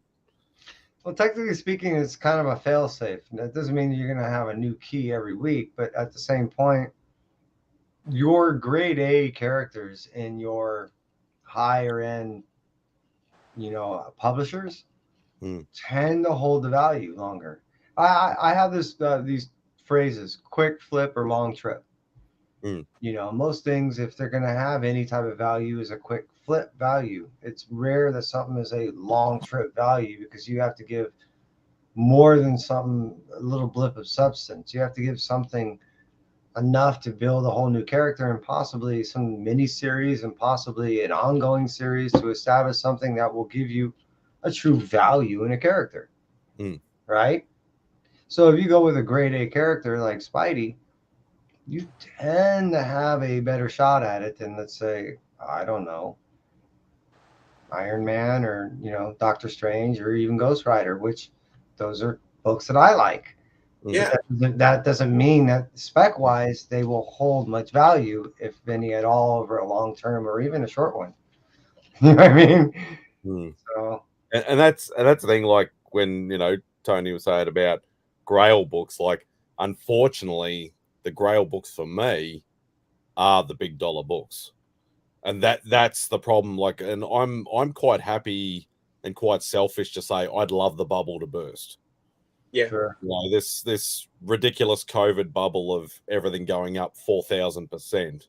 I'd love it to burst, because I'd be able to go into a shop or go into a con and go, I might actually be able to pick up these books that I've wanted for so long that went to ridiculous prices at something a bit more feasible for me.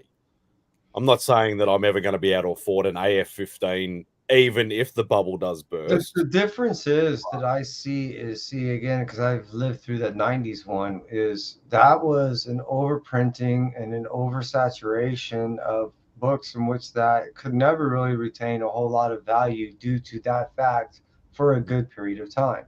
It wasn't until, again, any characters were built upon any of that, and then, sure, let's say hypothetically, and I'm just making number counts up, Maybe someone did print 1 million copies of something and then 10 years realized this is garbage, and they've been in these dollar bins for so long that out of the 1 million copies, there is only so many 9.8s or whatever. That all being said, it took a while for the things to correct, and now the difference is the value goes up, not necessarily because of the same reason. Things are not overly printed anymore. It's not done that way. If anything, things are printed in a lot more respective levels. The difference of some of the older books being at a higher level is during that COVID times, those in which that had money made a lot more. And they, like what Tony was describing, were buying their childhood up by the millions. And what ended up you seeing happening is a lot of these things became scarce because all these people that never had money before had all kinds of money and bought everything of their childhood, which was things that we want to buy in our back end of life. Now it became too expensive for us to buy. And because of which, at the point, their bubble hasn't burst, meaning they haven't lost their ass yet and had to go sell these books to try to make their ends meet. These prices ain't going to go down anytime soon, in my opinion. That's why I said I'd love it if I know. I don't expect it. I know some books have dipped a little bit now that most countries, most societies have gone back out into the real world. They've actually wanted to try and do in-person activities, go to the movies, go to dinners, go on holidays and everything like that. You know, they're not sitting behind computers all the time, you know, stuck in their houses. So I have seen a few little dips in different markets, different characters, different keys, different things like that. But it hasn't burst. It's just on the old, like what we call like copper pricing. Copper pricing goes up and down all over the place. Well, when people were trying to come back to work for a little bit, and people are like, oh, screw this. We've been off work so long, just drop out type mentality for a little while. And people are like, oh, just enjoy your life. Well, now people are trying to figure out how to make their ends meet. So in my opinion, again, some people that end up buying during that time had to resell. They're still made money because when they bought, they only bought at, again, to make the numbers simple, maybe $100. Those numbers for stupid reasons went up to $500. They sold at $250. They still made money, but they have to pay their bills now, and they'll never have that book again. Yeah, because now that book's $500 or $400. But there are dips happening in big key, characters. But these are characters that were only going for small amounts in comparison. So when you're going, it was going for over $1,500 and it's down to $9. Right. 3 years ago, it was only at $3. Remember that? Yeah. Yeah, it's probably because the prime example I have is that the older LCS, because I have two main LCSs that we use. The first one that we use, they occasionally will have, I think it's like last Saturday or last Sunday of the month or whatever, they might pull out some old books and slabs and stuff like that instead of just having new books on display. And prior to COVID, like literally just prior to COVID, probably a couple of months, the guy had an AF-15 in a 3.0 or something like that, whatever it was. And he wanted $33,000 for it then.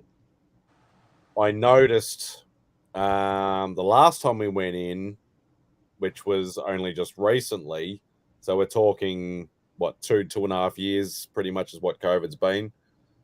It's now a $55,000 book. And it's exactly the same book. Sure.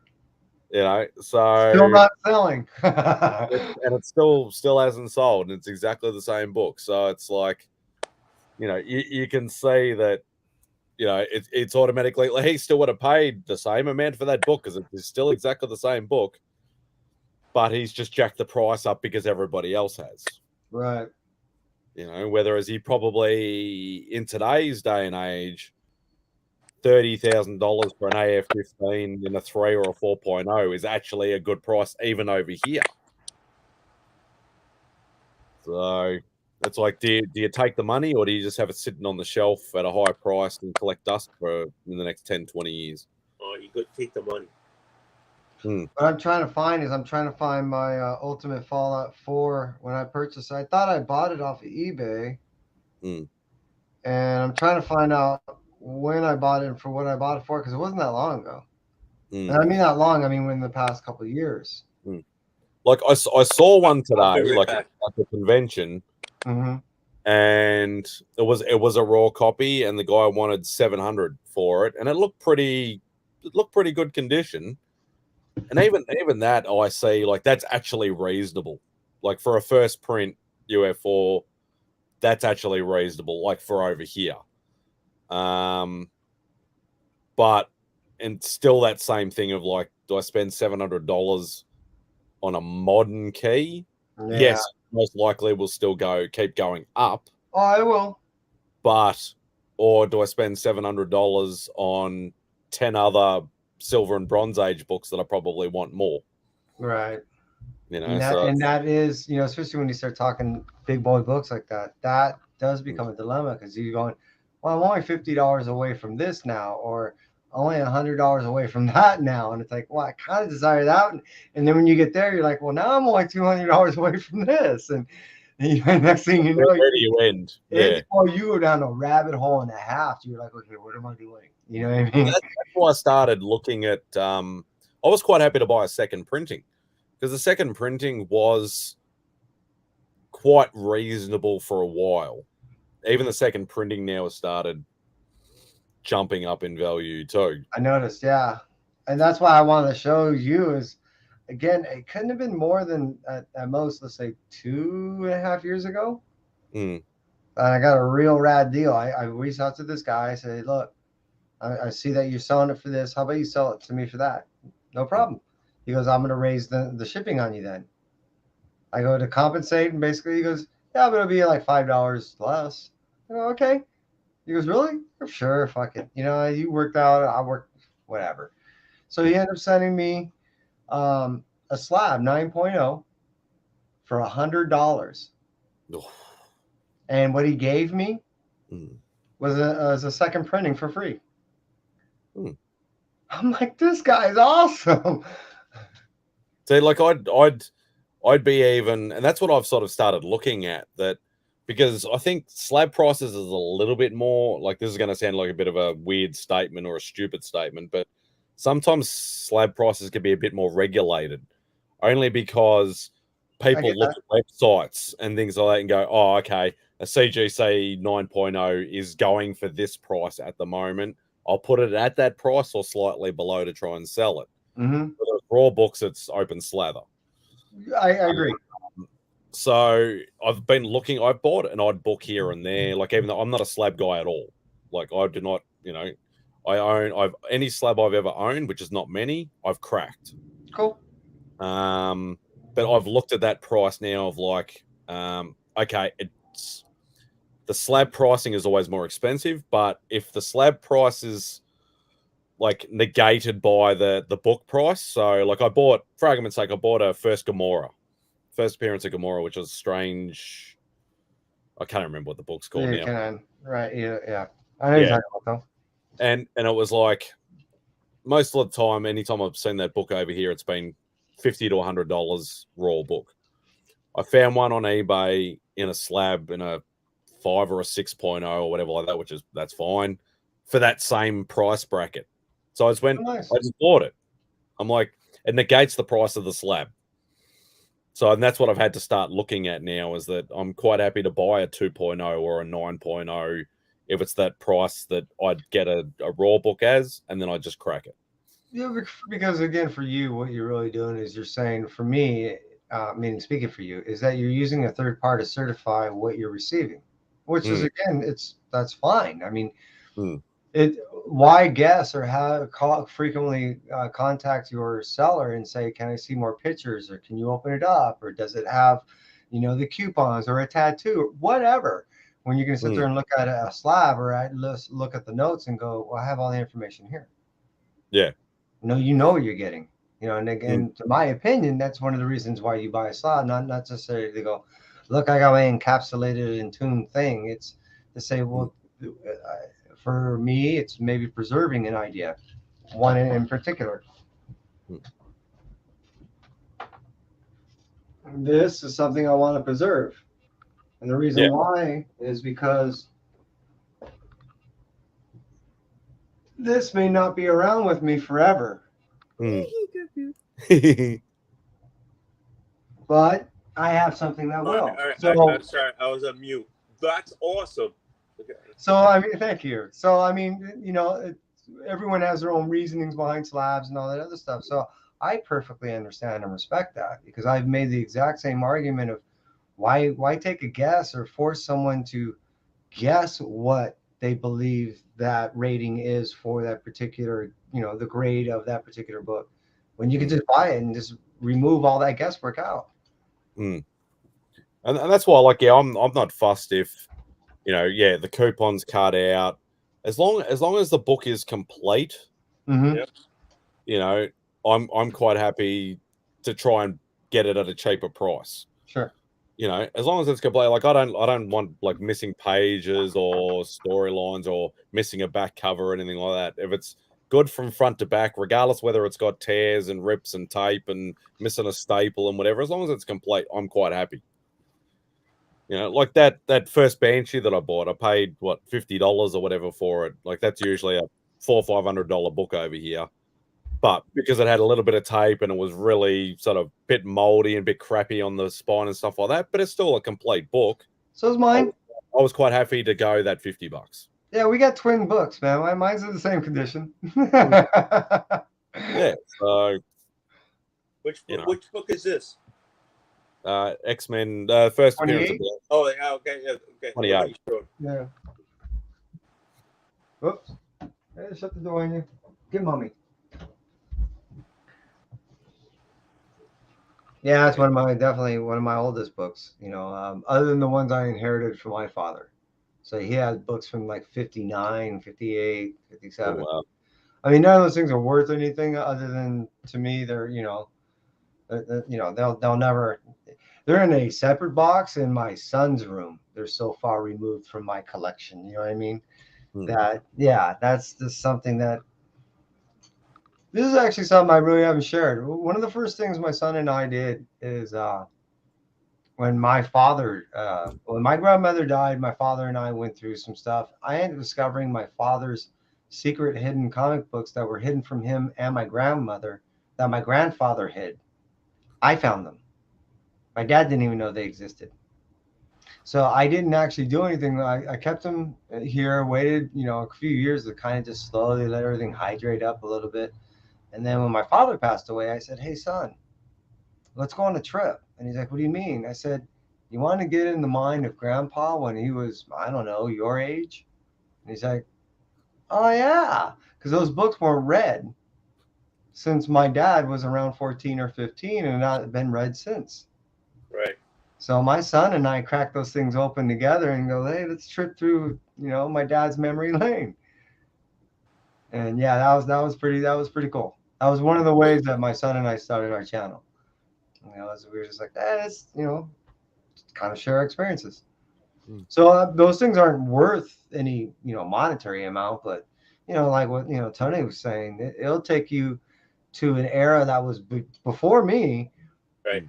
But an era that I can respect because of what my dad, you know, was buying it for and where he wanted to go, because he was really into a lot of the science fiction stuff, and you know where they thought they, you know, where we would be in this time.